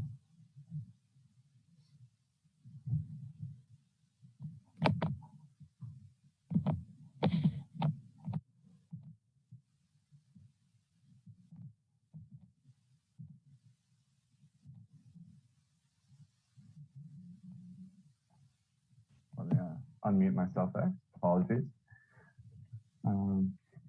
Okay. So my name is Max Silken. I am the sign planner presenting the Jeffrey Pendergraph conditional use permit in front of you today.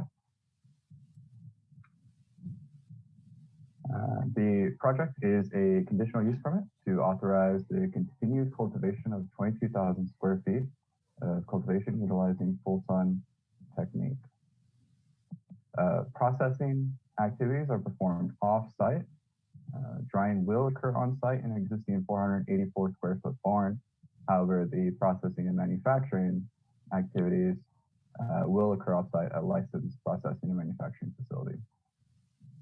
Propagation proposed will occur in a 2,800 square foot greenhouse. The power for the project is largely solar power. For the hoop house structures, the fans are connected to solar.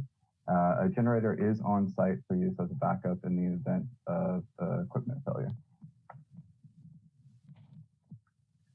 The access to the site is via private driveway. It's about 0.6 miles long off of Old Three Creek Road via State Highway 299, which you can see my cursor there, 299, and we lead up to the subject parcel there in red.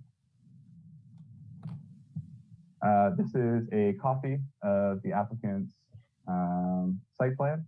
I've kind of pieced it out to try to expand it for ease of view.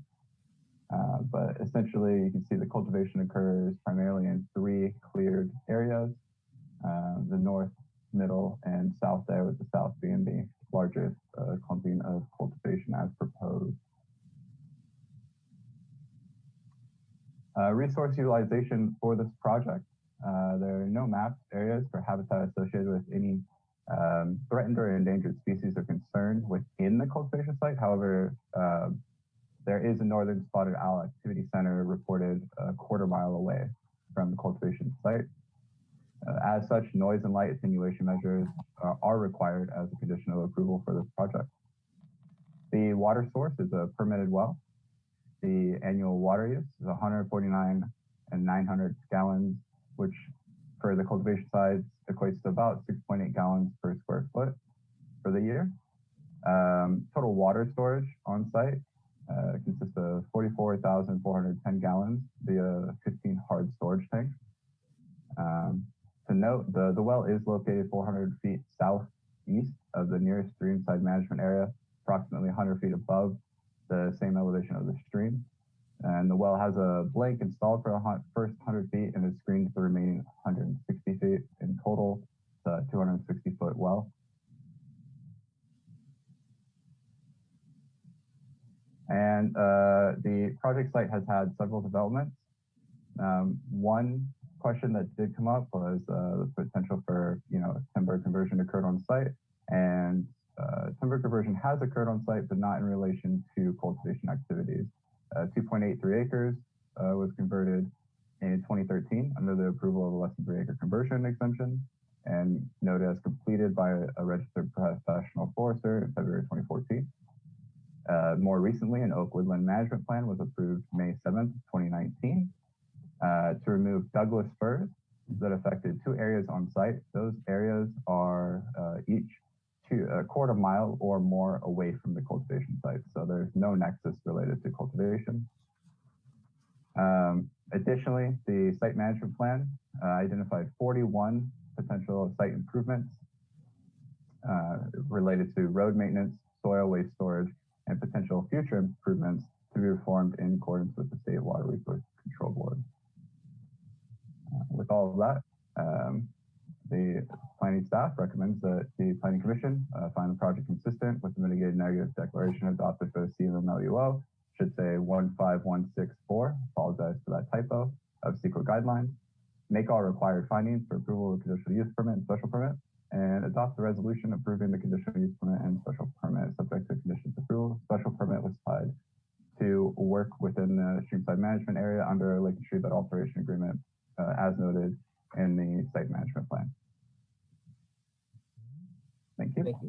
Thank you, Max. Does anybody, if you can minimize your screen, that would help me. And then I will, does anybody have any questions for Max? Oops, I just lost. All right, seeing none, I will go over to the attendees and see if there's any public that have questions on this one. It was polled, so somebody must have had. We're open for public comment. Does anybody wish to speak on this item? Seeing none, I will close the public comment and bring this back to the commission. What is the thoughts on this one? Any questions for staff while we have them, or anybody want to make a motion? I'm to move to approve the item, Mr. Chairman. Okay. A motion. Do we have a second on that motion? I'll second that. No, we have motion second. Any discussion on that? Seeing none, I will ask Laura for the question, please. Roll call vote. Alan Bongio, Yes. Thomas Mulder, Yes. Noah Levy, Yes. Brian Mitchell, Yes. Melody McCaver. Yes. Motion carries. Thank you, Laura. All right, that brings us to item number 6. That was continued, so that brings us to item number 7. Thank you, Director. Green Growth Enterprises LLC in the Bryceland area. To the staff report, please. Absolutely, my pleasure. Welcome back. It's been a long time. Let's see, I'll share. All right. So again, my name is Max Soka. I am the site planner that will be presenting both of the Green Growth Enterprises that were pulled off consent, but specifically for this one, this is for record number PLN 11274. It is a conditional use permit. The conditional use permit is to authorize continued cultivation of 28,342 square feet of outdoor cannabis cultivation.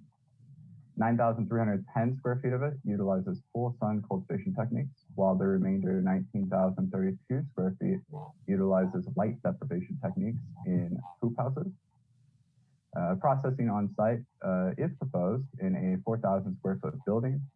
Up to 7 employees may be utilized during peak operations, and power to site is provided by 2 on-site generators. As the project is proposed, the applicant has proposed relocation consolidation of 12,777 square feet. The overall historic cultivation area is actually being reduced under what has been requested by 12,473 square feet of what was verified existing historically. The applicant is also proposing to reorganize 152 square feet of the full sun cultivation to become light deprivation grown. The access to the site is off Goodman Ranch Road via Edwardsburg Honeydew Road. Edwardsburg Honeydew Road is equivalent to a Category 4 county maintained roadway. Road evaluation report for Goodman Ranch Road was prepared by the applicant in February of 2018, which indicates it does meet Category 4 equivalent standards, and the roadway can accommodate the cumulative increased traffic from the project.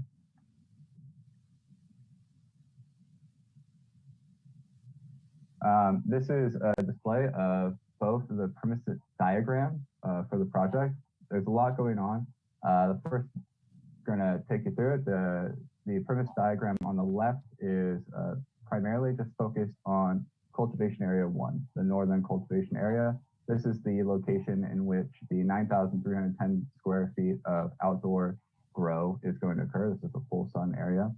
It's also a location where a lot of the ancillary support facilities are proposed to be placed. The premise diagram on the right is detailing the hoop house structures, including their dimensions, total size, and location and orientation for the light deprivation of the 19,000 square feet.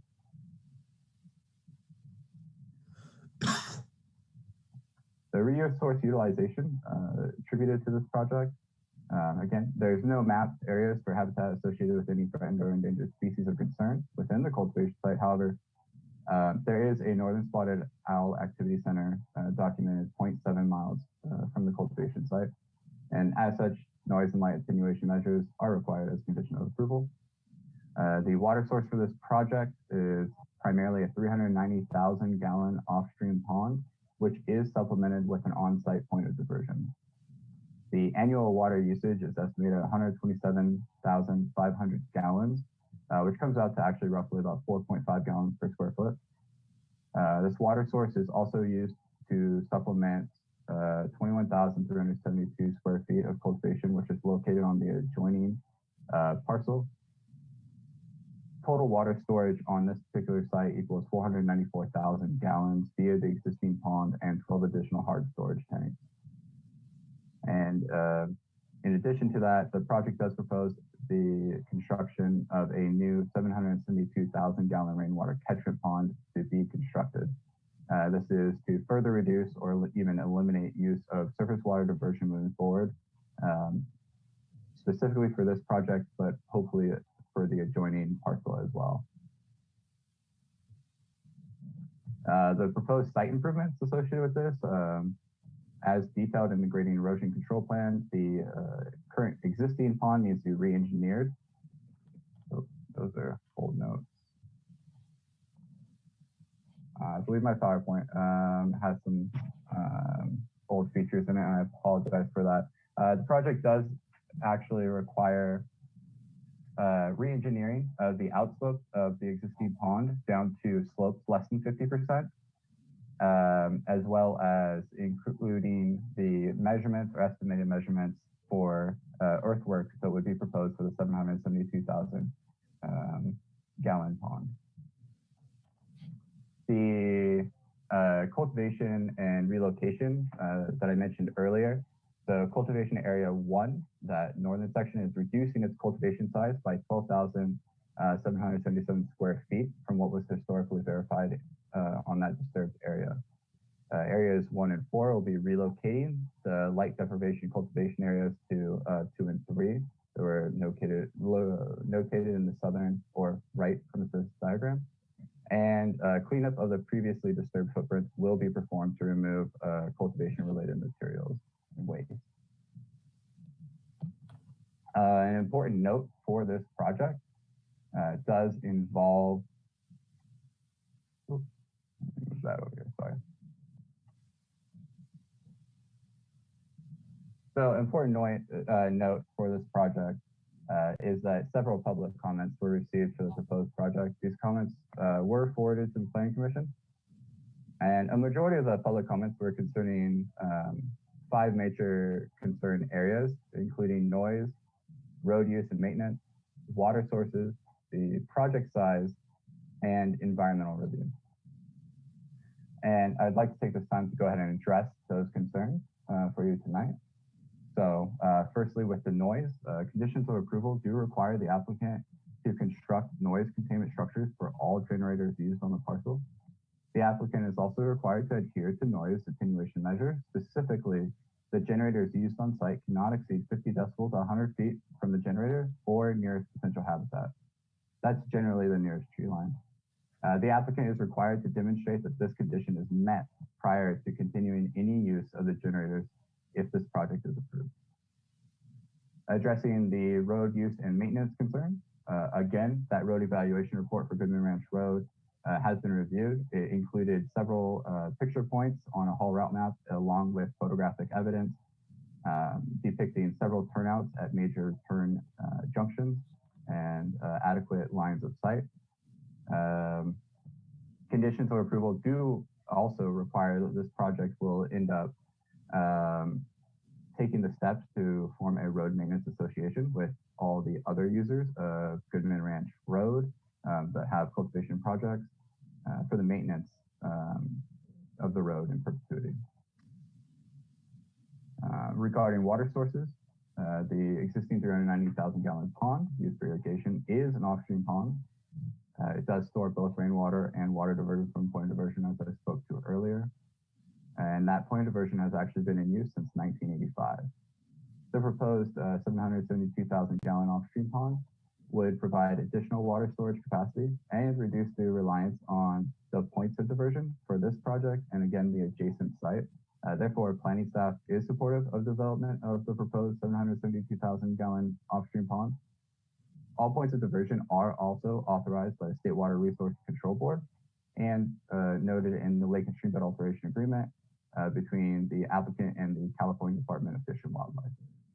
The applicant is required to adhere to all permit requirements from these agencies, which further restrict diversion based on the time of year and flow rates in the watershed.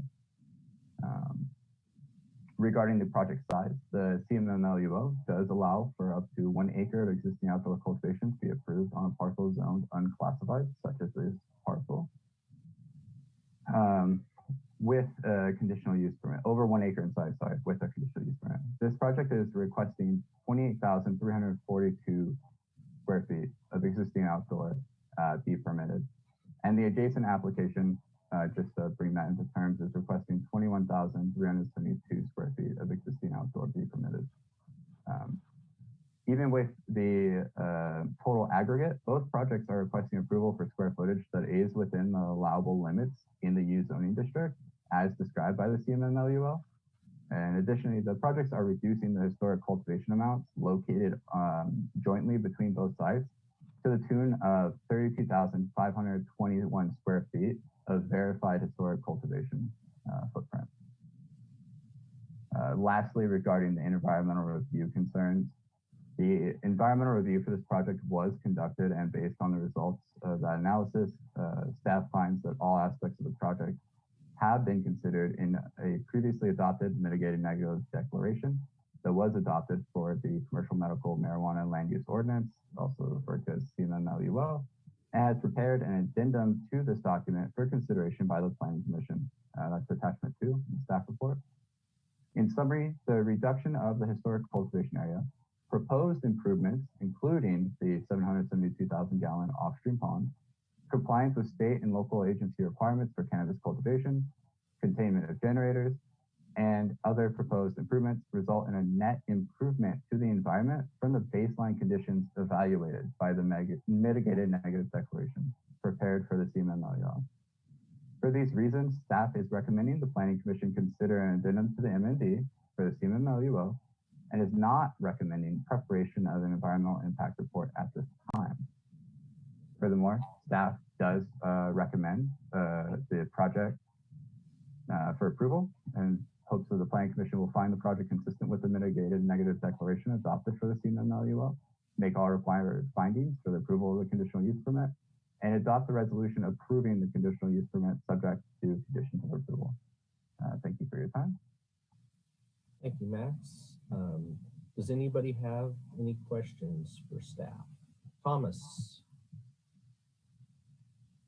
I just want to clarify, I'm reading this project and I'm just going to stick to this project. It says that there's only planned one harvest a year. Is that a typo, or are they just trying to conserve water? I know some people do an early light dep and then not continue growing through September and October. So I'm just trying to clarify that. That's in the executive summary. Absolutely, great question. Yes, one cycle is accurate. The goal of the light deprivation, as you spoke to, is to actually extend the growing season and allow for cyclical harvesting.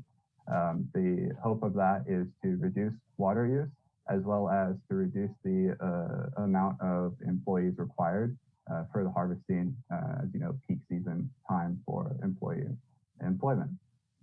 So with that would also reduce the use on the road. Thank you. Noah, I see you have a question. Yeah, thank you. I will save my questions about the substantive issues for until we've had public comment, but this is just about the report itself. I'm confused.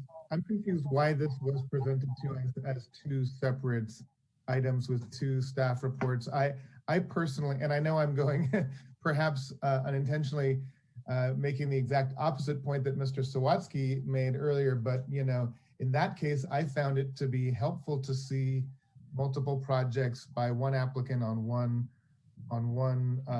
you know, connected parcel, connected site. To have it be under one staff report would have been more helpful. So that's mainly my point I wanted to make up front. Thank you. You want to take that, Director? No, we'll accept that comment and take that and use that as we prepare additional staff reports. Thank you. Well, I guess since I'm raising the issue, could you clarify why in this case it was presented as two staff reports and not as one staff report, you know, discussing both projects? Yes, so essentially a decision was made that the applicant did want to keep these as two separate projects.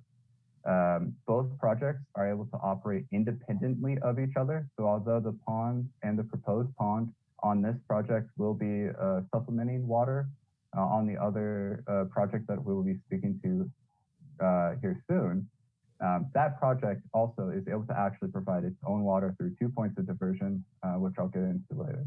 So for the purpose of these projects, they really are two individual projects, two different legal parcels with the potential to be sold off in the future if that were to be the case. Although I don't believe that is, because this has been a generational farm for over 30 decades. Okay, well, thanks. Just even that is clarifying so that they can be, separately permitted and sold separately. But yeah, okay, thanks. I guess I'll take that as an answer for now. Thanks. Thomas, you have your hand up. I apologize. Now that made me have another question why it's not a cumulative impact, because I just heard, and maybe I heard wrong, that the pond on this project will supplement water on the other projects. So I guess I'm just confused. So these were kept separate again because both projects can function solely independently under the resources that are already permitted for these legal parcels. The supplementation of water through rain catchment is simply as a measure of trying to reduce the burden on the streams and reduce surface water diversion as a whole across two areas. However, these projects could be stipulated that there is no sharing and keeping them independent. okay, thank you for that. Any other questions for Max before we open this up to public comment? Seeing none, I will now open this up for public comment. And it looks like our first caller is Sharon Marks. *6 to unmute yourself. There you go. Hello, this is Hartwell Welsh. I'm actually the husband of Sharon Marks and a neighbor to this proposal. I have some serious concerns with both of these proposals, and I've written comments, which I hope you have in your files. To begin with, the notification was poorly done and inadequate. The 300-foot requirement or the adjacent parcel requirement hardly recognizes the impact that this gigantic project will have on the neighborhood. And all the neighbors that I've talked to were completely unaware of this project. So I hope you will, on those grounds alone, continue this and notify more of the people concerned. To the road, there's a 3-mile distance from the Edwardsburg Road to the growing sites. For the number of people on that road to have not even been notified of this proposal is a dereliction of duty in my view. The road itself is not up to Category 4. It's not up to the kind of traffic that it will endure, and it certainly is not up to accommodating first responders. And these projects combined have 5 generators, all adjacent to forest land. So if a fire were to occur, it would be just about impossible to get the first responders there in time to do anything about it. So with the regard to the water use, they've been pumping out of this creek, not for 30 generations, as the consultant said, but for 30 years. And as a near neighbor, I'm very well aware that the water pump goes mostly every day. And in accordance with their agreement with Cal Fish and Wildlife, they're in forbearance right now, where they're not supposed to be pumping from April until I believe the rainy season begins. I was there on Saturday, they're pumping. So the pond that's supposed to catch rainwater is being augmented by stream water in a violation of the agreement they already have constructed with Fish and Wildlife. I have more comments with regard to the CEQA violations, which are numerous, and I won't take any more time. I'll let the next person comment, but please continue this. It needs much more review than has been given. Thank you. Thank you. 7454, please.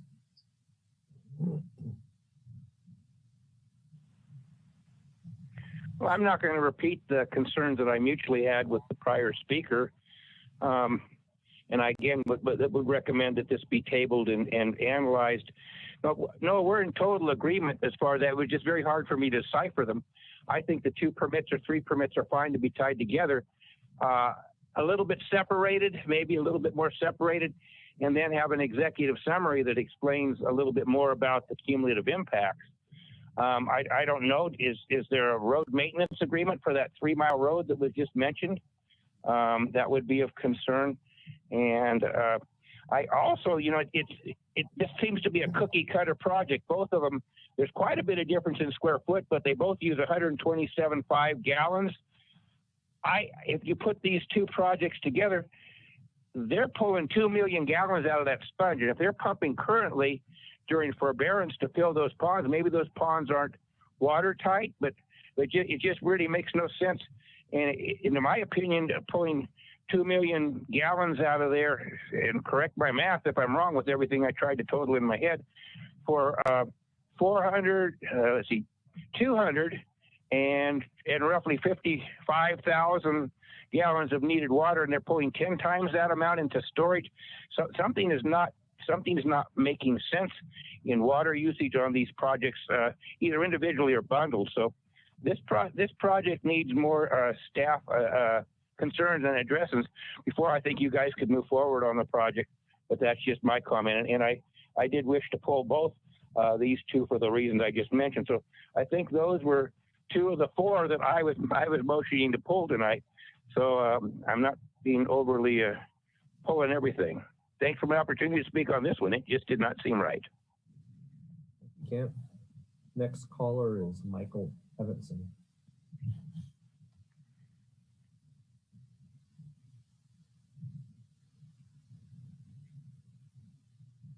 You there, Michael? Okay, I'm sorry, I had to unmute. Thanks for the opportunity to comment. I'm a Mattole landowner, and I'm very concerned about fish and the watershed. I find that the idea of permitting rain catchment on this scale is not in accordance with CEQA, because you as the Planning Commission have to determine what is right for the county. Now, if every property owner in the Mattole were to submit an application such as this, there would be a rainwater deficit in the river. And if you're going to follow CEQA, you have to look at the cumulative impacts of approving this project.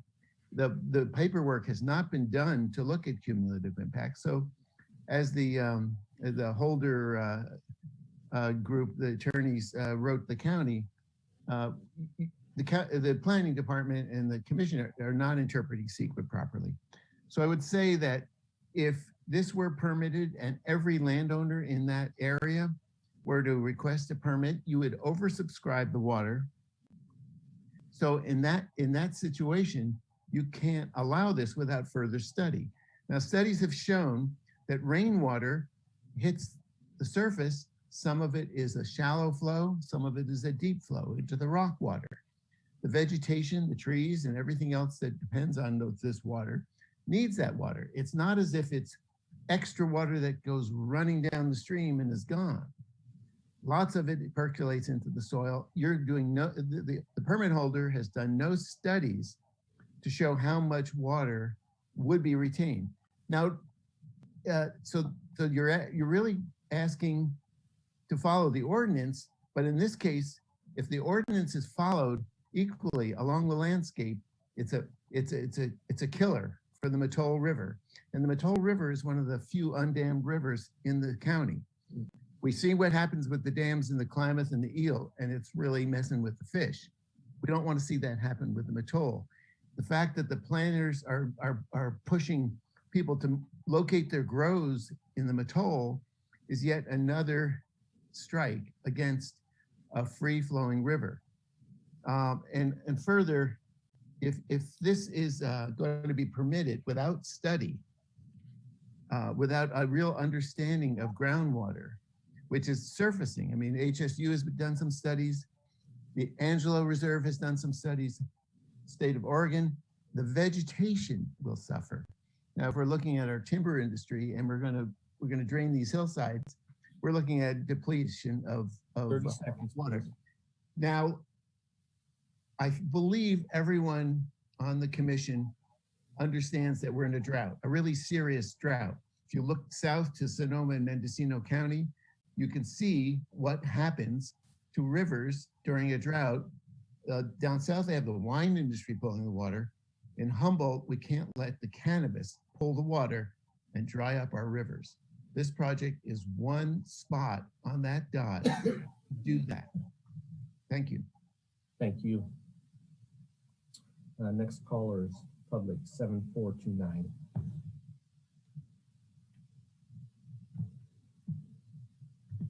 Hi, good evening. My name is Roby Tenorio, and I actually live in the Motola also, but I've called in a few times to talk to you all, asking you to please consider the groundwater and the generators and things like that. But when I was looking at the staff report, I was immediately concerned because staff has labeled this location as Bryceland area, and I thought that's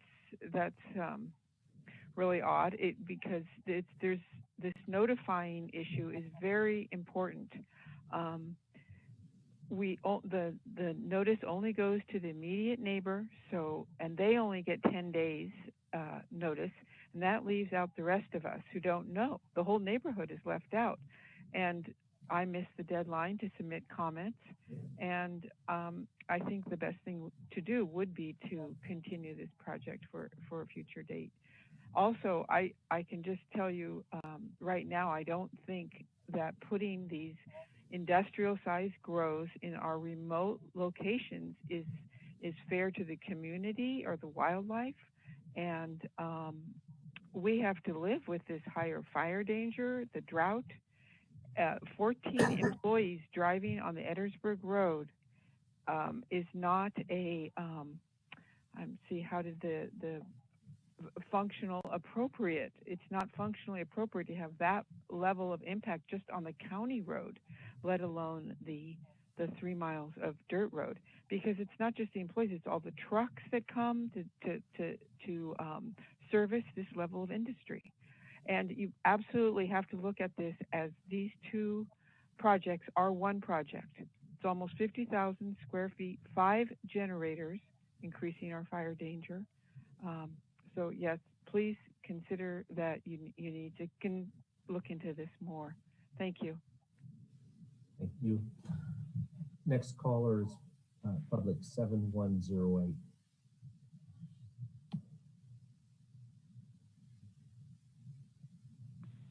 Hi, this is Bonnie Blackberry again. I just want to agree with the past callers and the concerns that they brought up, that I hope you just don't brush off on this thing of notification and all the people that will be impacted, the property owners and people that live there, by a project like this. And the whole thing with this historical cultivation, my question for that is, I guess it says 47 hoop houses is what's proposed. How many hoop houses were in this historical cultivation? So concerns about the water, and I do think there needs to be more study done so you can actually know the impacts. And I agree that this should be continued until there's more information. Thank you. Thank you, Bonnie. Any other public that would like to speak on this item? Seeing none, I will close the public comment, and the director just got my attention and would like to say something, so I'll give it. Mr. Johnson, you want to respond to the noticing concerns that have been expressed? Yes, thank you.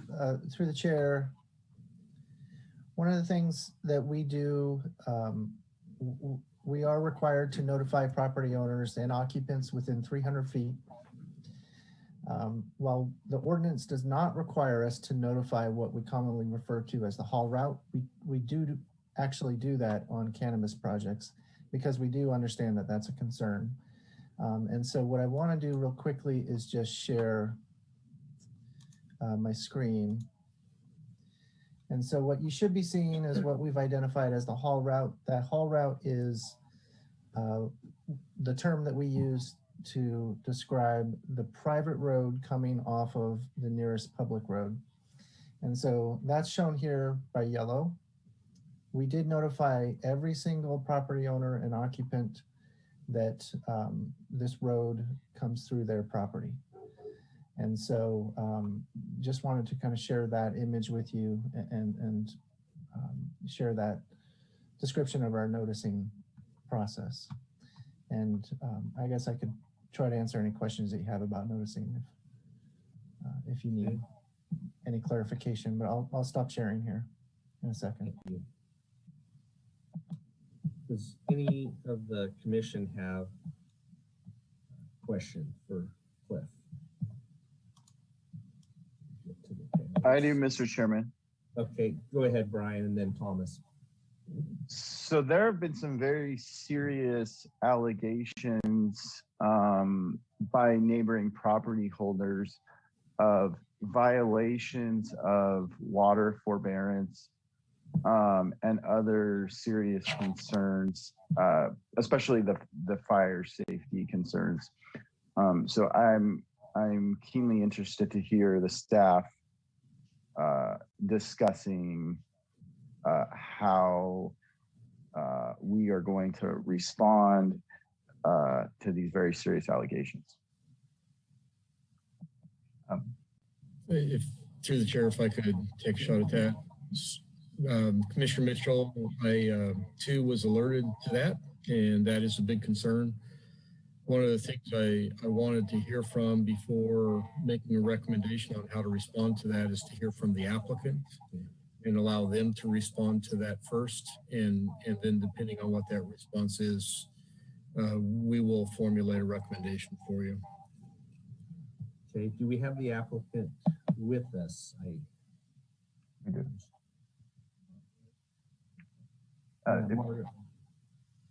So if the applicant would like to address that issue, speak now. Through the chair, the applicant has the hand raised as the attendee, and the agent also has a hand raised. Okay, so I'll ask Joey Shep then. Yes. Go ahead. Hello, can you hear me? Yes. All right, thank you. I'm the applicant. Thank you, county staff and planning commission for reviewing our cannabis cultivation applications. My name is Joey Shep. I'm one of the 4 family owners of Green Growth Enterprises, the business entity for our 2 sister farms being discussed tonight. I'm a 2nd-generation cannabis farmer in southern Humboldt. I grew up on this family farm. Today, I'm proud to be continuing it into legalization. I'd like to address a few of the concerns here. First of all, our current rainwater catchment pond is completely off stream and fills entirely from rainwater without any supplemental water. And that's sort of the basis for the entire farm that we're building here. We've proven that rainwater catchment can fill, even in a drought year, we filled it entirely without any supplemental water. And so now we're taking those plans to build a 2nd larger pond with the goal of eliminating all of our reliance on diversions. As far as the diversion being used currently, we share the diversion with residential use. So we are currently pumping minimally for residential use, and that's perhaps what one of the neighbors pointed out.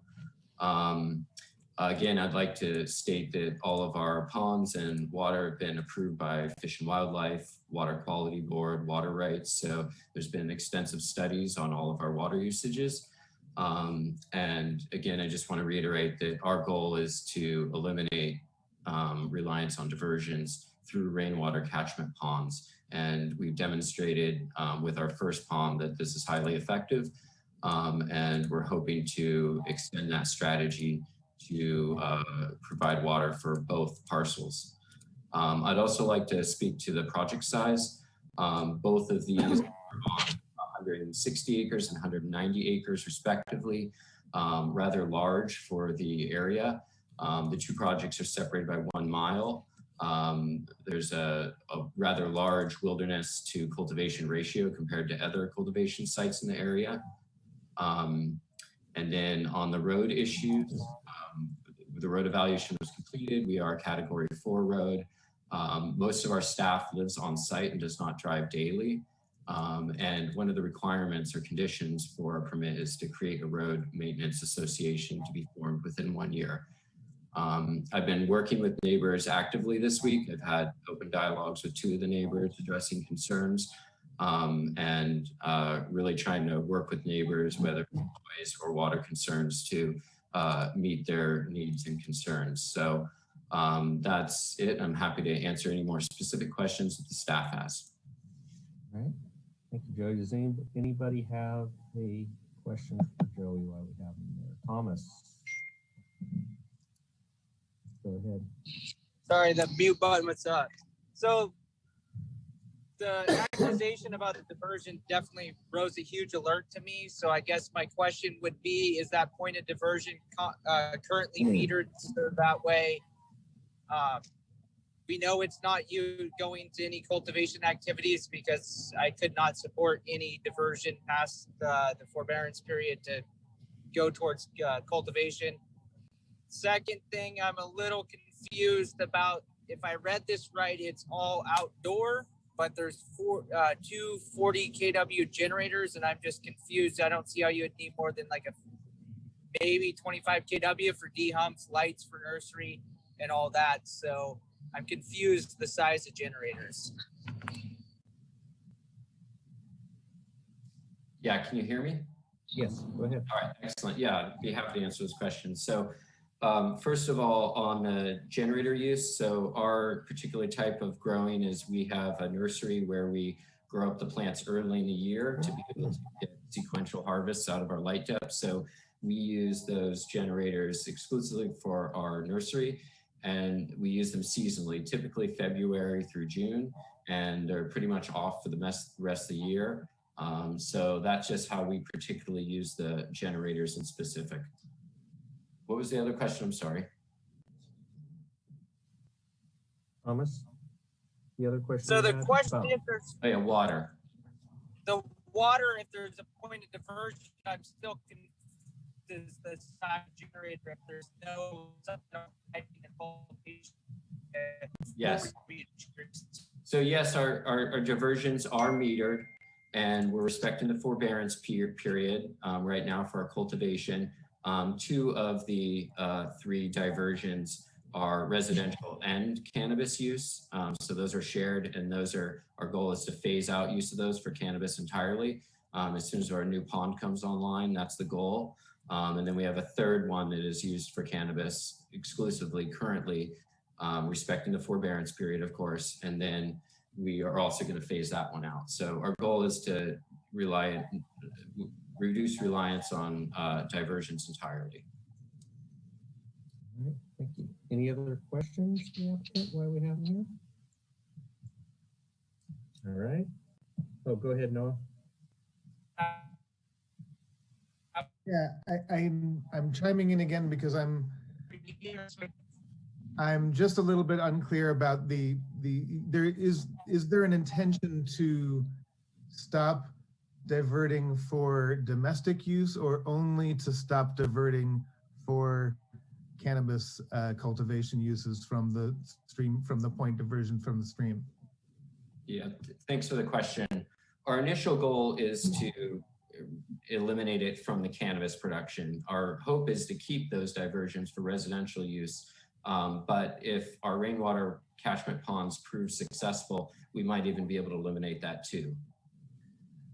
Because, I mean, I guess why I was confused was because the total amount considered, the total amount that will be required for cultivation seems to be considerably less than what is in the existing rainwater catchment pond.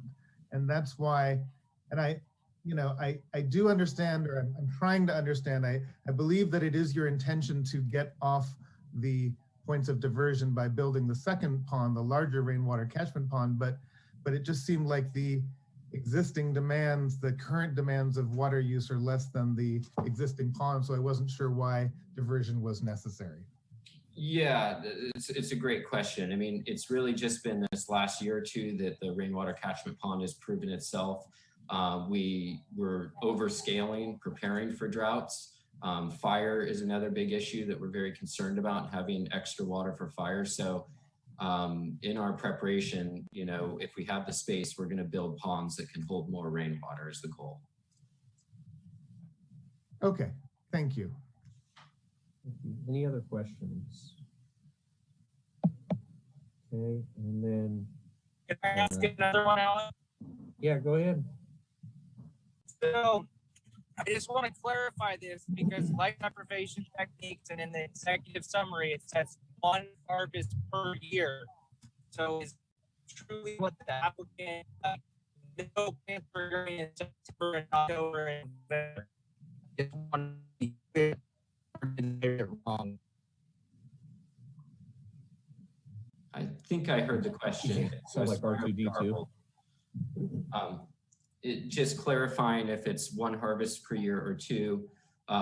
We're currently on a 1 harvest plan. And so especially with the need to reduce generators, I don't see us moving to a 2 harvest plan, but the 1 generator, the generators help us get started early in the year and able to stagger all the harvests because it's such a large farm. Being able to stagger harvests is the only way that we are able to really deal with it with our current staff and facilities.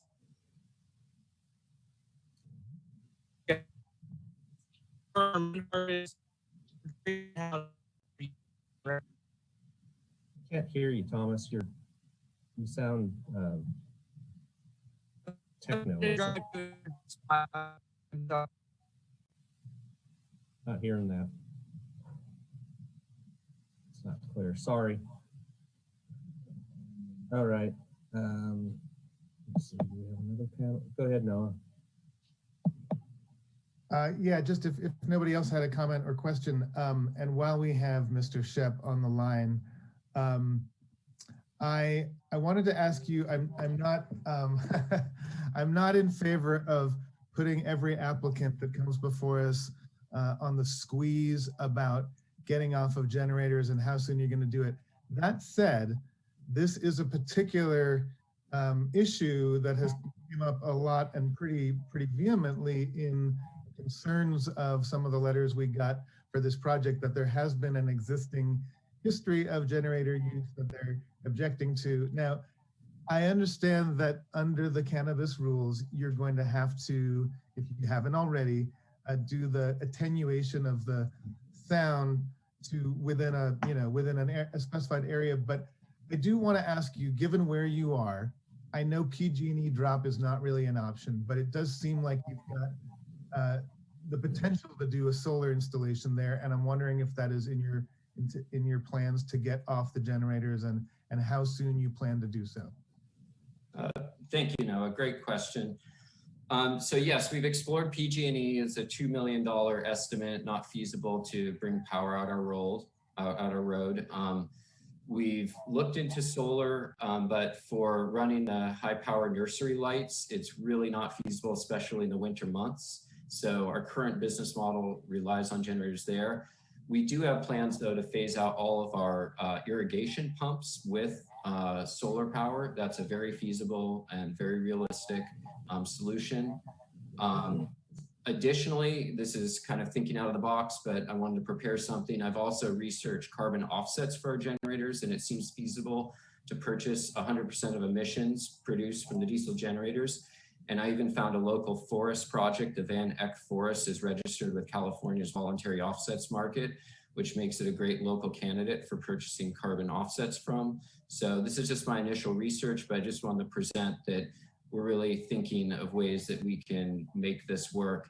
And then over the long term, you know, we're open to potentially changing our business model if need be to reduce generator use. But right now we really focus on just seasonal use and responsible use and containing noise. Thank you. Anybody else have questions? All right. Thomas, you got another question? Can you hear me now? Yes, that's better. My apologies. All that I'm trying to confirm, because the way I read the executive summary is there will be one harvest per greenhouse per year. Is that correct or incorrect? Correct. Thank you. All right. So we had two attendees. Is Mark Rowe advisors have anything to add to this since we came back to public?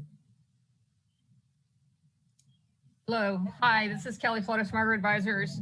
Yeah, I just wanted to make a point that this particular farm, we really have enjoyed supporting over the last several years because it has been so conscientious about every aspect of the environment. And working with the Shep family has really been a privilege. If you look at the details, they have downscoped the size of the traditional historic grow and really developed a responsible, far more practical and sustainable type farm. It really is a great example of the benefit of legalization. If you look at a historical traditional farm, which had no regulation of generators, no regulation of diversion, no regulation of pesticide use, and so forth, and you go into the legalization, you get this type of farm that is really working to have the most responsible use and careful use of water, of power, developing clean, healthy, safe product for the community, supporting the local roads. And we just really do feel strongly that this is going to be a value in terms of providing an example of how a legal farm can be successful and can be protective and supportive of the environment from where it came from originally. So thank you very much. All right. So with that, I'm going to close the public comment and bring it back to the panelists, to the commission. So what are your thoughts, guys? Anybody have any more questions for staff, or anybody want to make a motion on this one?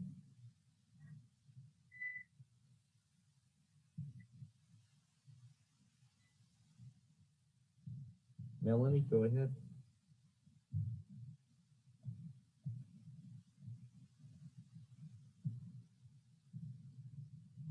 You there, Melanie?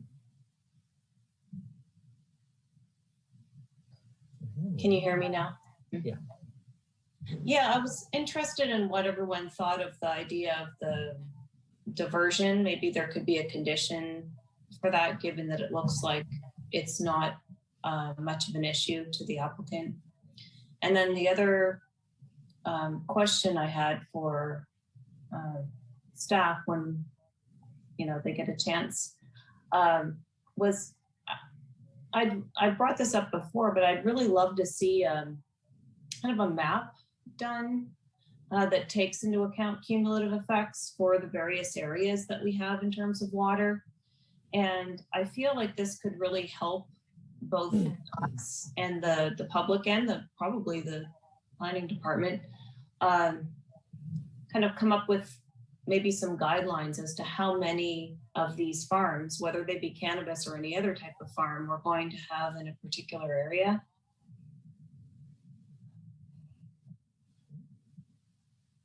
You want to address that, Director? We can absolutely provide a map showing the number of cannabis applications within an area as part of the staff report. We do already have some guidelines that we're monitoring and looking at. We set caps for each watershed. And so that is something we have to live within. We have not broken that down into sub-watersheds at this point, other than the restricted watersheds that exist which don't allow new cultivation applications to be approved. We only allow applications for existing cultivation with no expansion. But we will start providing those maps. Okay, thank you. That would be really great. And so then I guess back to what I had suggested, I'd just like to know how the other commissioners feel about the diversion. Any thoughts on this, guys? Well, it's concerning to me because on the one hand, we normally wouldn't speak to the diversionary use of water for domestic purposes. But in this case, we're expanding the domestic use of water because we're housing employees on site, thus increasing the diversion of water. And so I would like to see if they are in fact overscoping their rain catchment, that the project begins immediately with full forbearance for all cultivation purposes, not as a goal in the future, but if we can't use our existing catchment and capacity, then we won't grow bigger than what we can do with the catchment.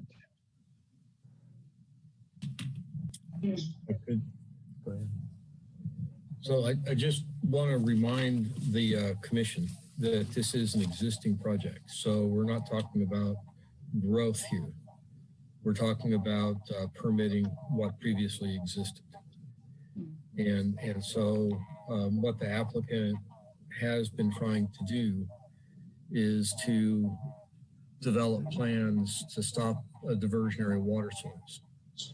And if the commission wants to make that a little bit more intentional, certainly conditions can be added that would require that the diversionary water source for cannabis, the ponds be in place by a certain point and that be monitored.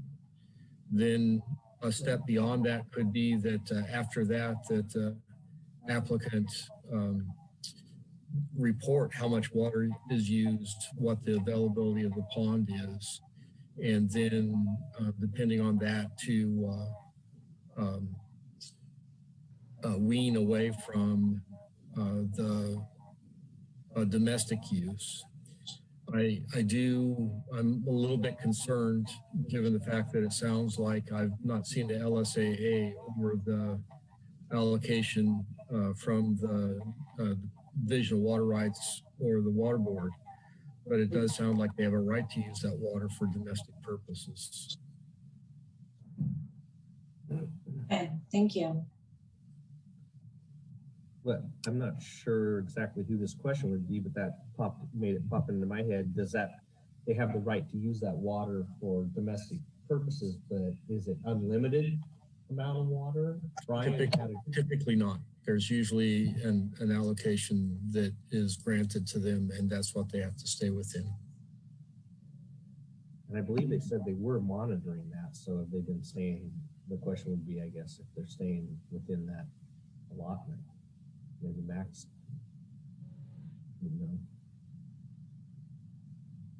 I don't have an answer to the current amount of water use, but the Lake and Stream Bed Alteration Agreement does include a diversionary period that is allowed, which the applicant is currently in. The diversionary period extends from May 15th to July 31st, in which the applicant is allowed to divert from all 3 points of diversion under the Lake and Stream Bed Alteration Agreement for a total of the daily diversion of 200 gallons per day. The forbearance requirements through the CFW that are placed on these points of diversion where no diversion is allowed only extend between August 1st and October 31st. So the applicant has the right to divert currently. I'm not sure if Melanie had her hand up first or Thomas, but go ahead, Melanie. My hand was up from before. I'm sorry, I didn't take it. No problem. Thomas, you have your hand up. So my thoughts on the domestic water diversion, I really would have a hard time imposing anybody's property right or restricting someone's property rights for residential purposes, whether they choose to use their residential rights to rent out or provide as a bonus to employee housing. I don't think that's our purview, as long as it's a legal residential structure. The question I have for staff, because the executive summary, the project says one harvest, the applicant said one harvest, water use is a big concern. I feel like I'm just confused in the amount of water storage and the water use, if it's only one harvest a year per greenhouse. So what if the applicant decided to do a second harvest or a second cultivation cycle? What would take place then? That is not currently in the project description. And so to expand beyond that would be a violation of the permit.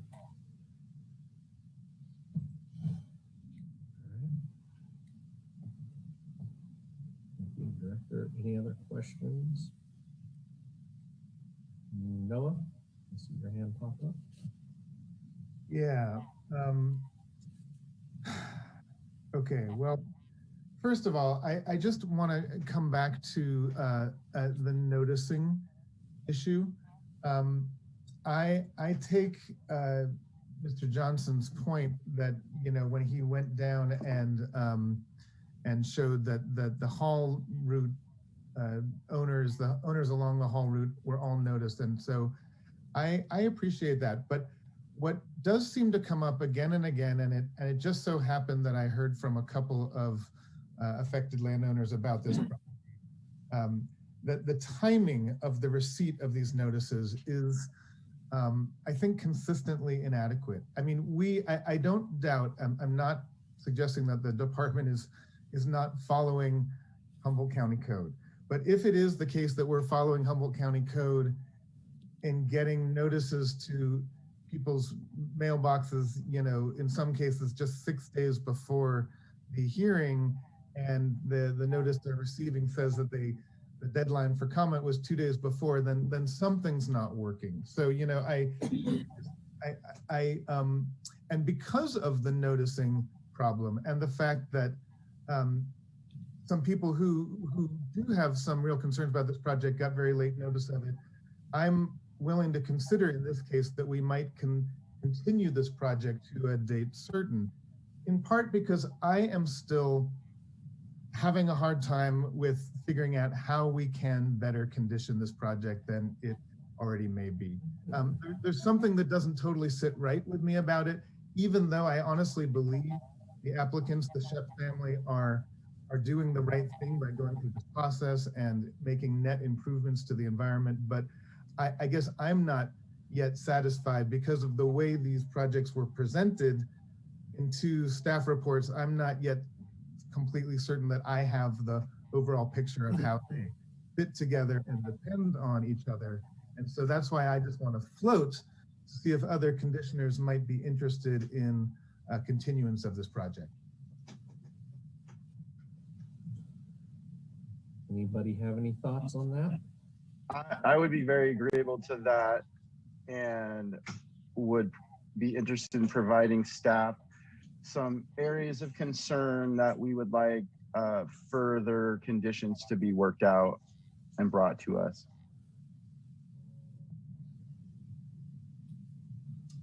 Okay. What do you think in those conditions would be, Brian, since you bringing it up? Well, I'm specifically talking about a fire safety and mitigation containment plan, potentially, you know, addressing the fact that they're choosing to use generators just so that they can move forward on their schedule instead of bringing in more labor to have it all used under the natural sun. So I'm just not quite ready I don't believe that we've addressed all the concerns that the community's brought forward, and I think we've got more work to do. Okay. Thomas, you have your hand back up. So would it be appropriate for the planning commission to make sure the project meets fire safe standards as far as the road conditions to help mitigate some of the neighborhood concerns for fire safety, so that way there's safe ingress and egress in the event of emergency?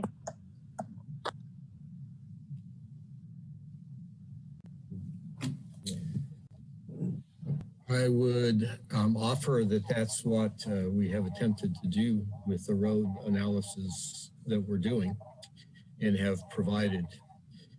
And if we're going to change policy on that, if we're going to change the ground rules, then that should be done with an extreme amount of consideration that all other projects under similar circumstances are going to need to do the same thing. Okay, is this a 1 point? I don't have my notes, I'm driving. Is it 1.0 This or? is 1.0. 1.0. That's what I thought, because the impacted watershed. Let me rethink that one.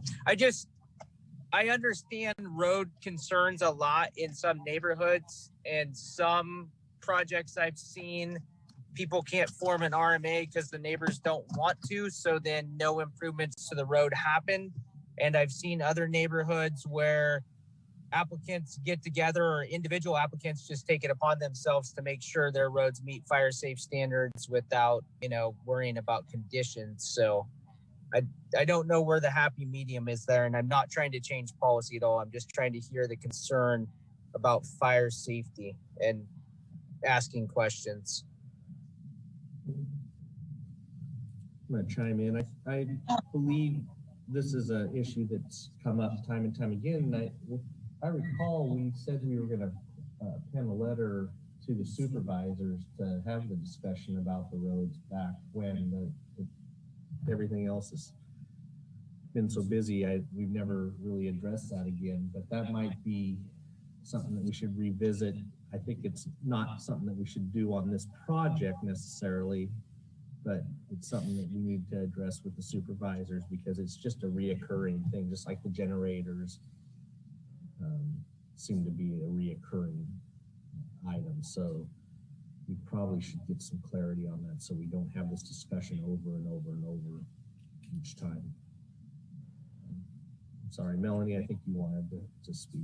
You came up. Yes, I'm more concerned solely with the diversion issue, and so I'd be interested to hear maybe a little bit more from the director as to how we might condition this such that we, I personally feel like they don't need the diversion. And so I guess I just want to be clear as to whether the diversion issue is too wrapped up in their personal water consumption versus the farm,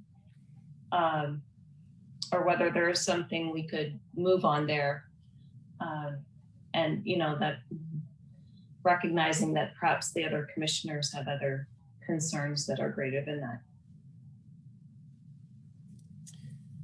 So as I tried to explain before, I think there is a nexus between the water use and diversion and concern for not withdrawing water from the creek, and for the cannabis cultivation. So I think that is something that can be conditioned, and there can be something worked out to ensure that there is rainwater catchment in place and the diversion stops.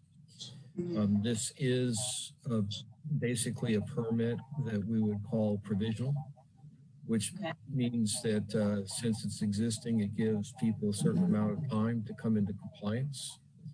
And so that is something that we could do through a compliance agreement to say, within this amount of time, you've got to complete these steps. Okay. Thank you. Thank you for clarifying or repeating that. Yeah, I understand now. I feel comfortable if we were able to do something like that, but I don't know how the other commissioners feel.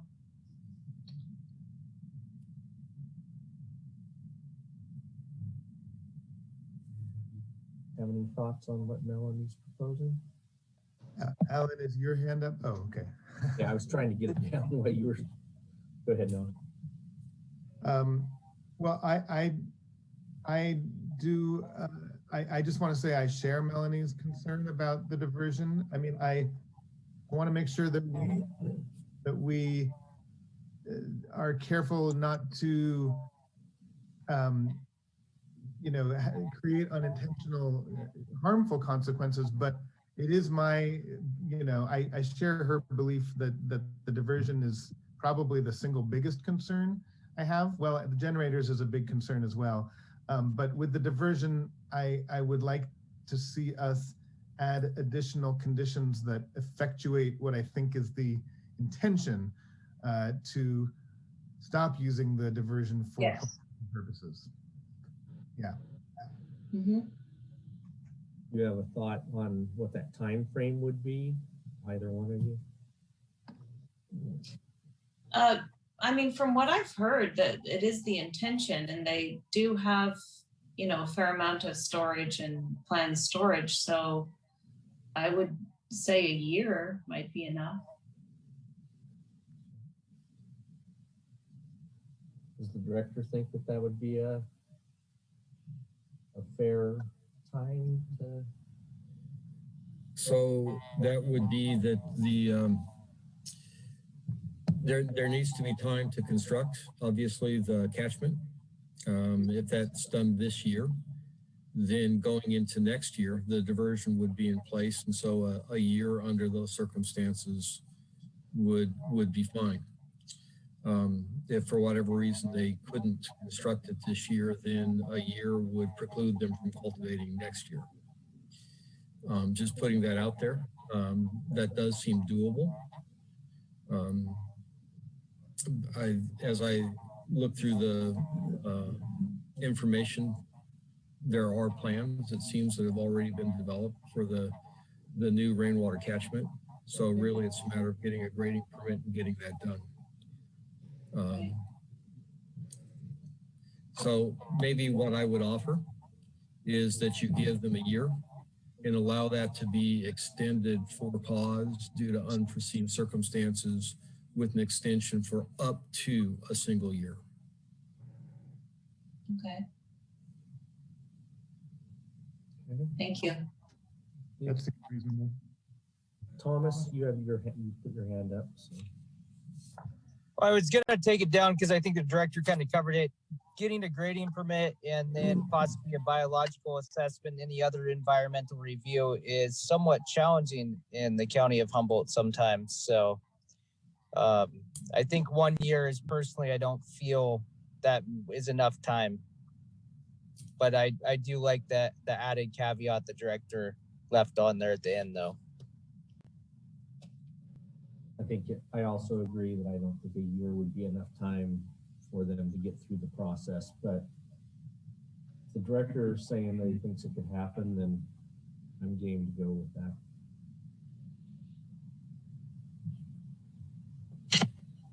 So, somebody like to make a motion to that effect, that accept the project with that added stipulation? Were there any other conditions that the other commissioners wish to add, or? Not seeing any hands going up. Well, I'll raise my hand again.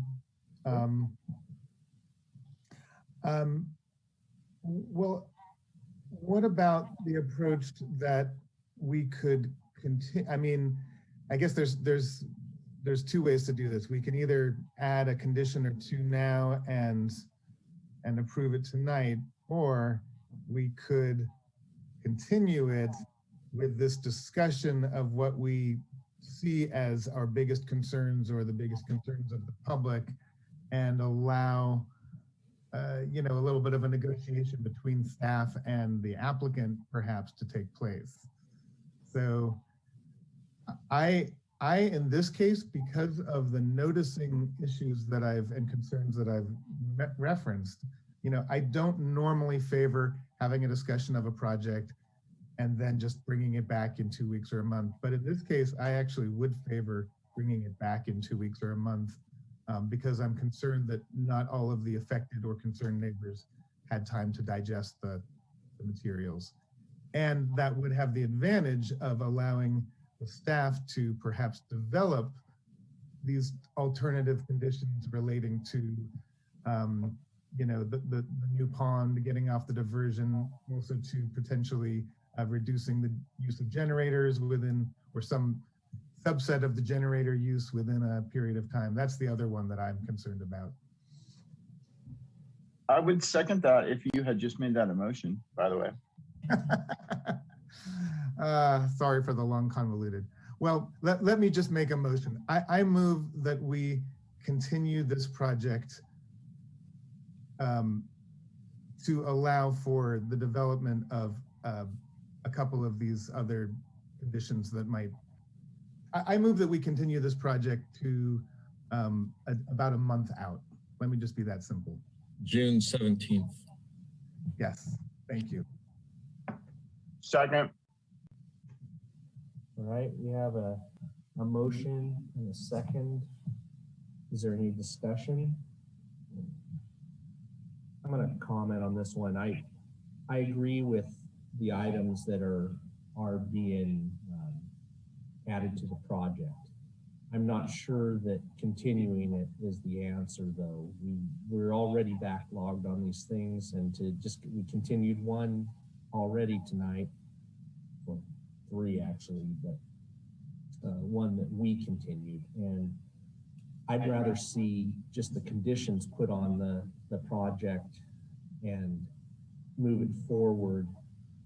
We are going to have a second go at them because we have another project right behind it on the neighboring parcel with the same owner. So I'll go along with whatever the board or the commission wants to do. I just don't like the idea of kicking the rock down the road because we're going to be at the same place in 2 weeks. And yes, they will have to figure out what they're going to do, but they're going to have to do that either way. So I think that we could, with good adjustments or additional requirements, we could get this done tonight. But there's a motion out there, and a second. So I have to respect that. And if there's no more discussion, I'll ask for a vote on that. But I see Thomas has his hand up. So go ahead, Thomas.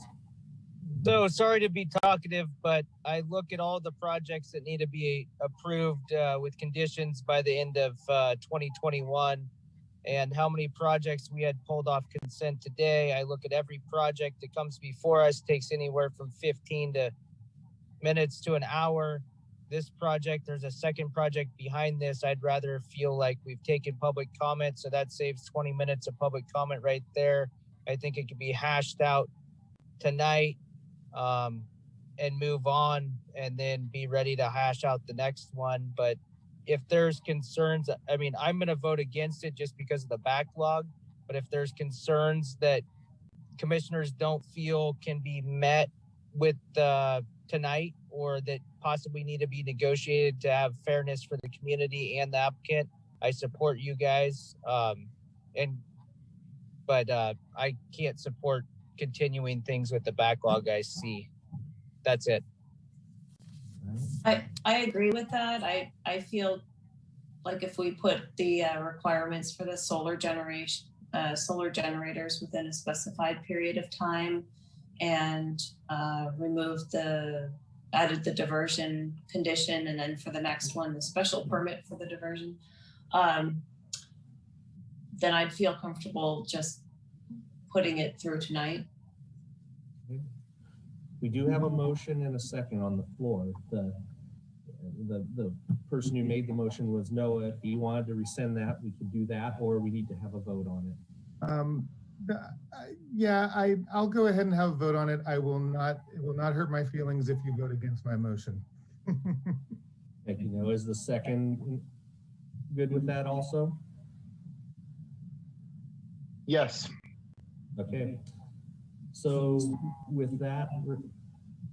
we'll have a vote on to continue this. And Laura, I'd ask for a roll call vote. And that was to June's, I'm sorry. No. Alan Bongio, Yes, no. Thomas Mulder, No. Noah Levy, Yes. Brian Mitchell, Yes. Melanie McCaver, No. So the motion does not pass, the noes prevail. So that means we need to have another motion. Sure. And we can have more discussion about it or whatever you want, or if somebody want to make a new motion that puts the conditions in the way you'd like them.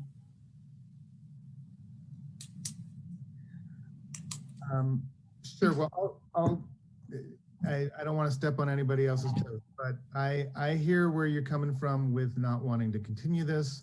I think the two that most stuck in my craw, we've discussed both of them.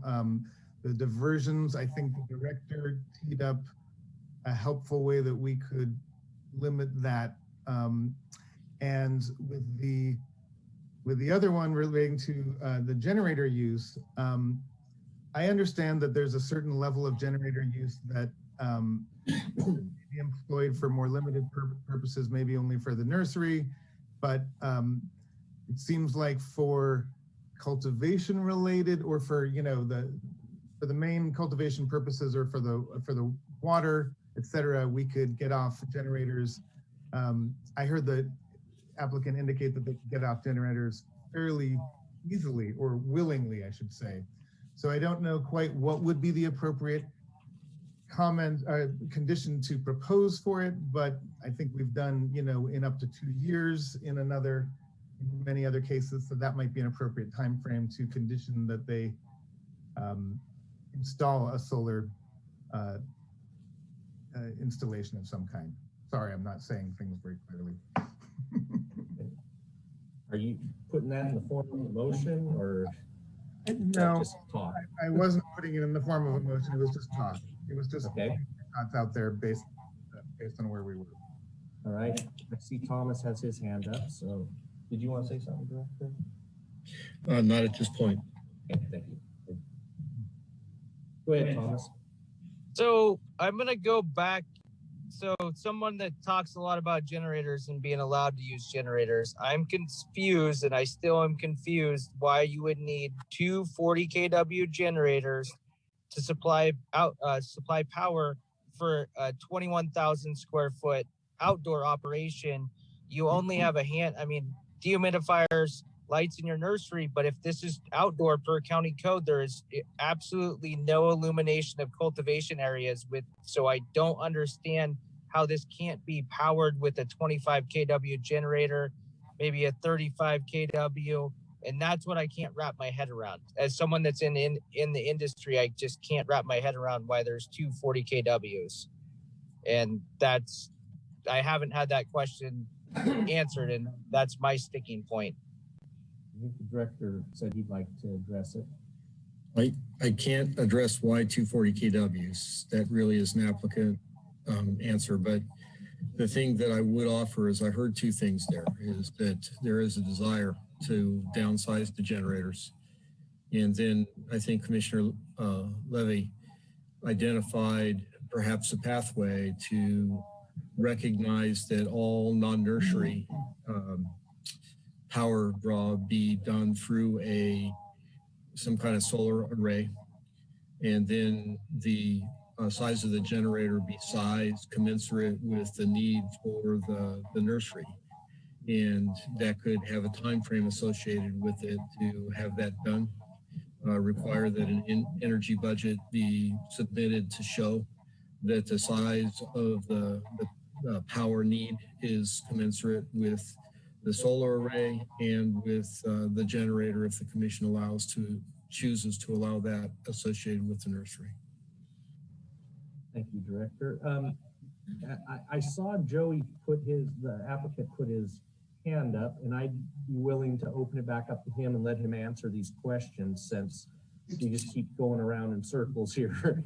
So let's let Joey, chime in on this. Thank you. I appreciate the extra opportunity to clarify things. So the generators are used for the nursery stage, which we include sort of what we call a grow up stage, where we're bringing these plants up to an adequate size to move outdoors. And so that's where we're using the high intensity grow lights. So that's just the method we've used, for a long time. We're open to, potentially downscaling that if necessary, to make this go through. And I think the pond requirement is totally fair also. And that's been in our plans already. We already have the engineering done by Pacific Watershed Management. And we've just honestly been waiting for this to get approved before we can construct anything new on our property. So I hope that answers the two outstanding conditions that are being voiced. How about the solar as well? What are your thoughts on when you would? Yeah, so solar, the candidate for solar is to transition our irrigation pumps, which those are at all of our different grow sites. And I think that a 1 to 2 year time frame is absolutely fair to move those to solar. We've already done an investigation on it. We're starting to price it out. And so I think that for all irrigation pumps, all non-nursery applications, moving to solar is absolutely a fair requirement and something that we have in our plans already. So while we have him here, does anybody have any questions for Joey? No, I just want to say I really appreciate him coming back on and saying that he's agreeable to those conditions. Well, I can make a motion if everyone's ready. Please do. Yeah. All right, motion to approve Green Growth Enterprises, number PLN 11274, with the following conditions: that the applicant replace the current generator use with solar generator use for all non-nursery applications within 1 year, and that the applicant replace the diversionary, water diversions within 1 year, with the allowance that if the permits associated with removing those diversions should prove difficult to get, they could receive an extension of up to 1 year. Good, thank you, Melanie. We have a motion. Does anybody care to second that motion? I'll second that. Thank you, Melanie. Any discussion? All right, seeing none, I will ask Laura for a roll call vote. Alan Bongio, Yes.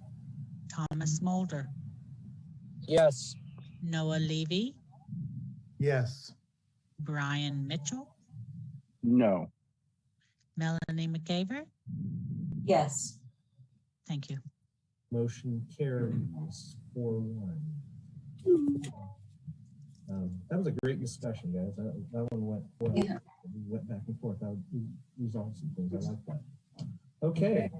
Let's see. Do we have time? What do you think, Director? Should we try? I think this one's going to go relatively quick. So since we're, kind of a sibling application. Yeah. Let's see if we can get through number 8, which is Green Growth Enterprises LLC in the Bryceland area, the second half of this one. Bring it on, Max. All right. Good evening again, Commissioners. I'll go ahead and start sharing my screen for this presentation. Okay, can everyone see that okay? Yes. All right, fantastic. So again, my name is Max Token. I'm the assigned planner that's presenting record number PLN 11275, the conditional use permit. The applicant is Green Growth Enterprises LLC. The conditional use permit is to authorize continued cultivation of 21,372 square feet of light deprivation outdoor cannabis cultivation. Processing on site is proposed within a 2,000 square foot building. Up to 7 employees may be utilized during peak operations. Power is provided by 3 on-site generators for this project. On-site consolidation of 20,046 square feet is proposed.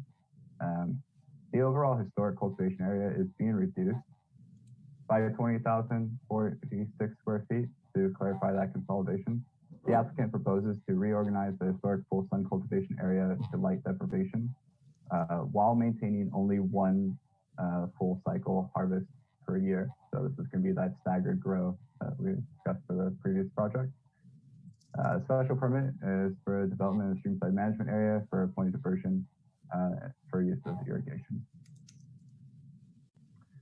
So again, this access to the site is off of Goodman Ranch Road to Edwardsburg Honeydew Road. This is the property site map as proposed. We have 3 primary cultivation areas, a western, a northern, north central, and eastern cultivation area.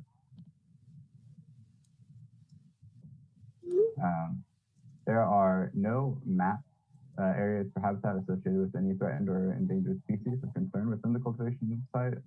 The nearest spotted owl activity center is 1.3 miles from the nearest cultivation site. The water source for this project is predominantly through 2 points of diversion. Currently, they are supplemented with the point of diversion on the adjacent parcel, but more specifically, the 390,000 gallon rainwater catchment pond on the adjacent parcel to reduce the use of diversion.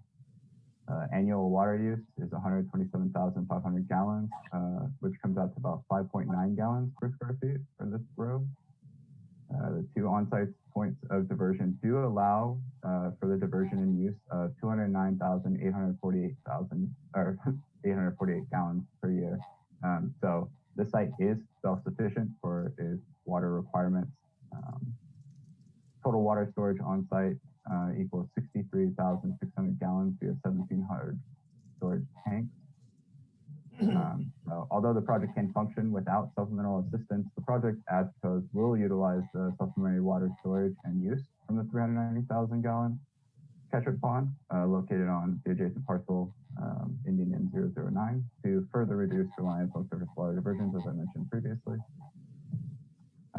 The site has a history of timber conversion. Most of this timber conversion occurred between 1998 and 2014, as reported in the project timber conversion report. In 2018, a registered professional forester confirmed all historical conversion has met compliance requirements with the California Forest Practice Act. Timber conversion has been noted in aerial imagery by staff as recent as 2019. The project is required to have a registered professional forester actually go out and create a restocking plan for the approximately 0.21 acres of timber conversion that occurred after the environmental baseline December 31st, 2015.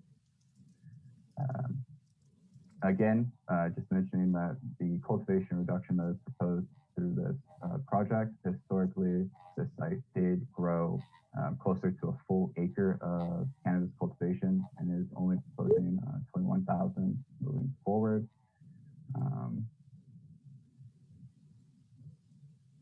And again, we had a lot of shared concerns from the public and neighbors regarding this project, regarding noise, road use, and maintenance, water sources, project size, and environmental review.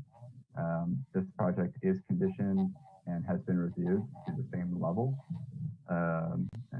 same bar of review as the previous project spoken to for 11274. Would you like me to go through those points individually or move forward?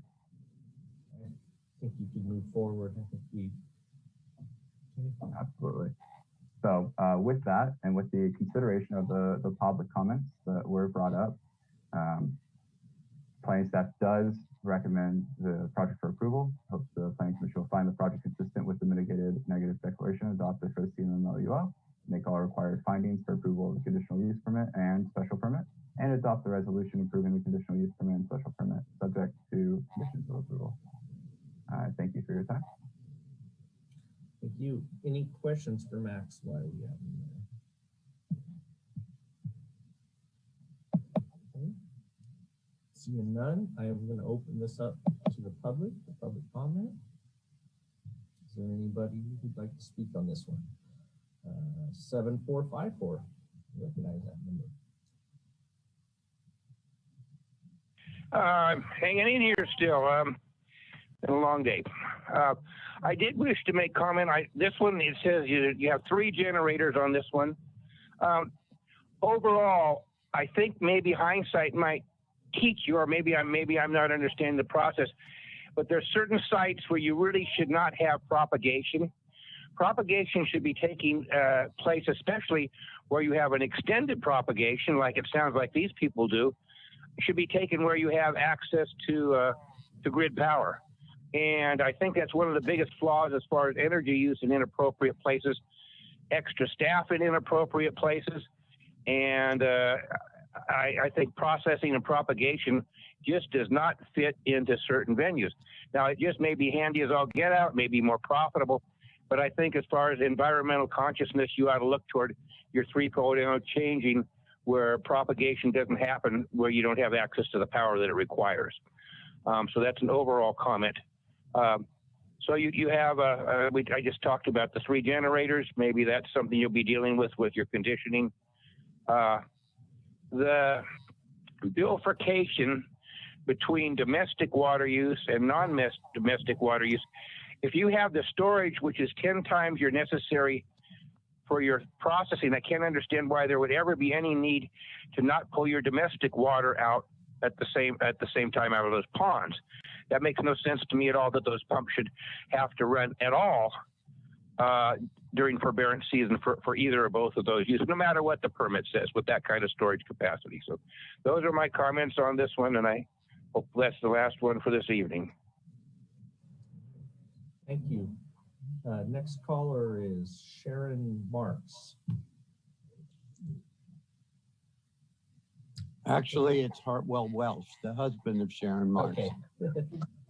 I just read what comes up in front of me. I understand. I know I'm not equipped to change this device, so just bear with me.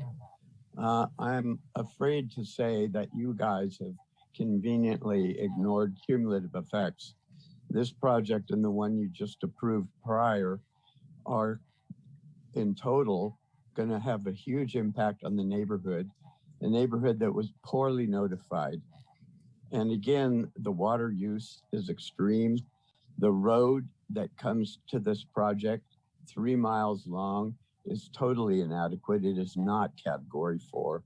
It will not support fire engines. It will not accommodate passage. It will not accommodate all this traffic that you're proposing. And your understanding of CEQA, or should I say your staff's understanding, and I'd have to say the director's understanding of CEQA is very poor.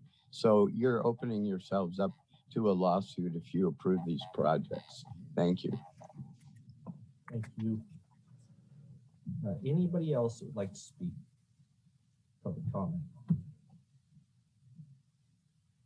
Okay, seeing none, I'm going to close the public comment. I'm going to bring it back to the commission. All right, and we have Thomas has his hand up. So are we allowed to make brief statements to public comments made, or is that inappropriate pertaining? It was something made by a comment that in regards to propagation in nurseries. Yeah, go ahead, make a comment about it. Okay. I think it's someone that's in the industry. I think it's imperative for cultivators to be able to have their own nursery space. Lots of cultivators have unique strains or cultivars, as they should be called, and they should be able to protect that IP, intellectual property.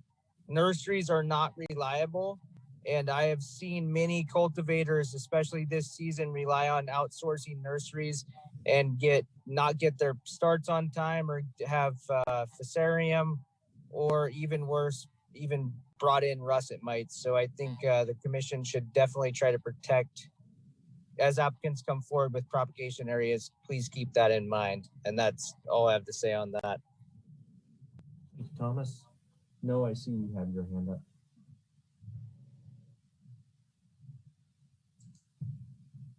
You're muted still. I'm muted, yeah. Okay, so I guess I just wanted to register my unhappiness with having to do these as two separate staff reports. You know, so we went through the staff report. I understand there were some differences from the first one that we discussed, but we just had that whole discussion about where I guess what I'm a little confused about is whether or not which of the two projects, the one we already approved and the one we're discussing now, even relies upon diversionary water for cultivation, because I believe it was one and not the other. And now that I'm thinking back, I'm confused. Anyway, can you clarify that for me, please? Yes. So this project, 11275, uses 2 points of diversion for its irrigation source. It's only supplemented by the previous project pond as a measure to reduce its reliance and utilization of a surface water diversion. Okay. Yeah, thanks. Okay. Any other questions? The applicant would like to address, maybe he's got an answer to your question as well, Noah. So Joey, I'm going to give you there. All right, thank you. Yeah, just to clarify, this project relies still on the diversions mostly. We pull from the rainwater catchment pond as needed as we get later in the year and potentially our tanks are getting low. But really we need the second pond to make this property independent. So we've demonstrated the rainwater catchment working successfully on the other property, and we're hoping to add the second pond to make this property more independent from its diversions, eventually entirely independent. So I hope that clarifies. Anybody have any questions for him while we have him here? So we could have the same conditions as we did for the first one, and that would be okay? Yes. Okay, thank you. Any other questions for Joey? All right. Thank you, Joey. Appreciate it. So bring it back to the panel. What are we thinking with this one? We're at 9:23, so.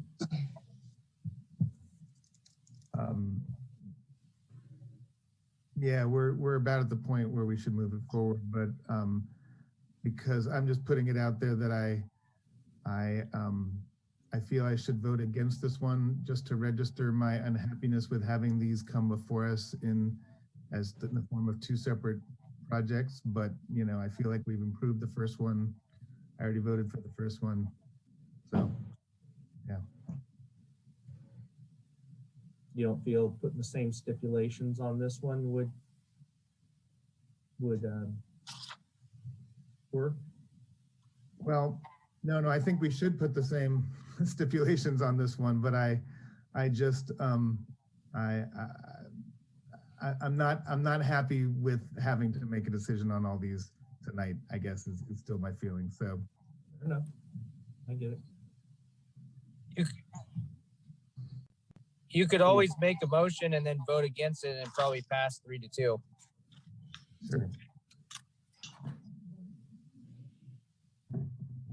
Well, that's why I just figured I'd let somebody else make the motion. I don't remember what your conditions were, so. Well, I'll do it then. Motion to approve Green Growth Enterprises, LLC record number PLN 11275 in the Bryceland area for the conditional use permit for continued cultivation of the 21,372 square feet of existing outdoor cannabis. And the following conditions will apply: that the applicant shift from current use of generator to a renewable source, ideally solar generator, within a year, and that the Go ahead. I don't know what that was. Okay, and that the applicant remove the use of diversions by a year from now, with the permission to extend that to an additional year should the permits associated with removing those diversions prove difficult to get within the year. I will second that and see if to entertain an amendment for the generator use for non-nursery. That's what the applicant still chimed in. So if you'd be willing to amend it to non-nursery generator use. Thank you. I meant to include that this time as well. Thank you, Thomas. Agreed. Okay, we're good. So we have a motion and a second. Any further discussion on the motion and the second? Seeing none, I will ask Laura for a roll call vote, please. Ellen Bongio, Yes. Thomas Mulder, Yes. Noah Levy, I'm going to be a no this time. Brian Mitchell, No. Melanie McGaver. Yes. Thank you. Motion carries 3-2. And I believe that'll be everything for tonight. Do we need a motion to continue? Okay, so I'd ask that we have a motion to continue the items that we did not get to, which would be items number 10. Well, 10 was pulled, so. No, you're right. Sorry, number 9. And then 10 and 12 and 13. So 9, 10, 12, and 13. So moved. To June 3rd. We have a motion. Do we have a second? I'll second. Okay, Melanie's a second. Any discussion on that? Didn't think there would be. All right, roll call vote, please, Laura. Alan Bongio, Yes. Thomas Mulder, Yes. Noah Levy, Yes. Brian Mitchell, Yes. Melanie McGaver. Yes. Thank you. Thank you, Laura. Motion carries unanimous. Director, is there anything you want to say before we go? I have nothing to add at this point tonight.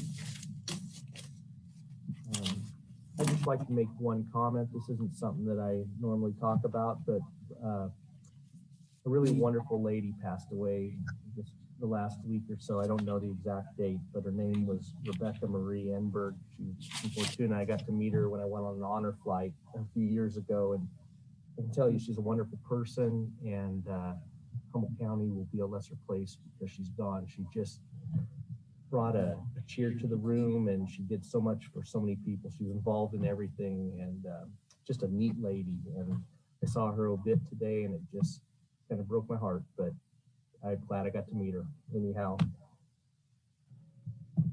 Thanks, Alan. Spent more time around her. I appreciate hearing about that. Yeah, she's a neat lady. So with that, anything from anybody? If not, this meeting will be adjourned, and we'll see you in 2 weeks. All Good right. night, everybody.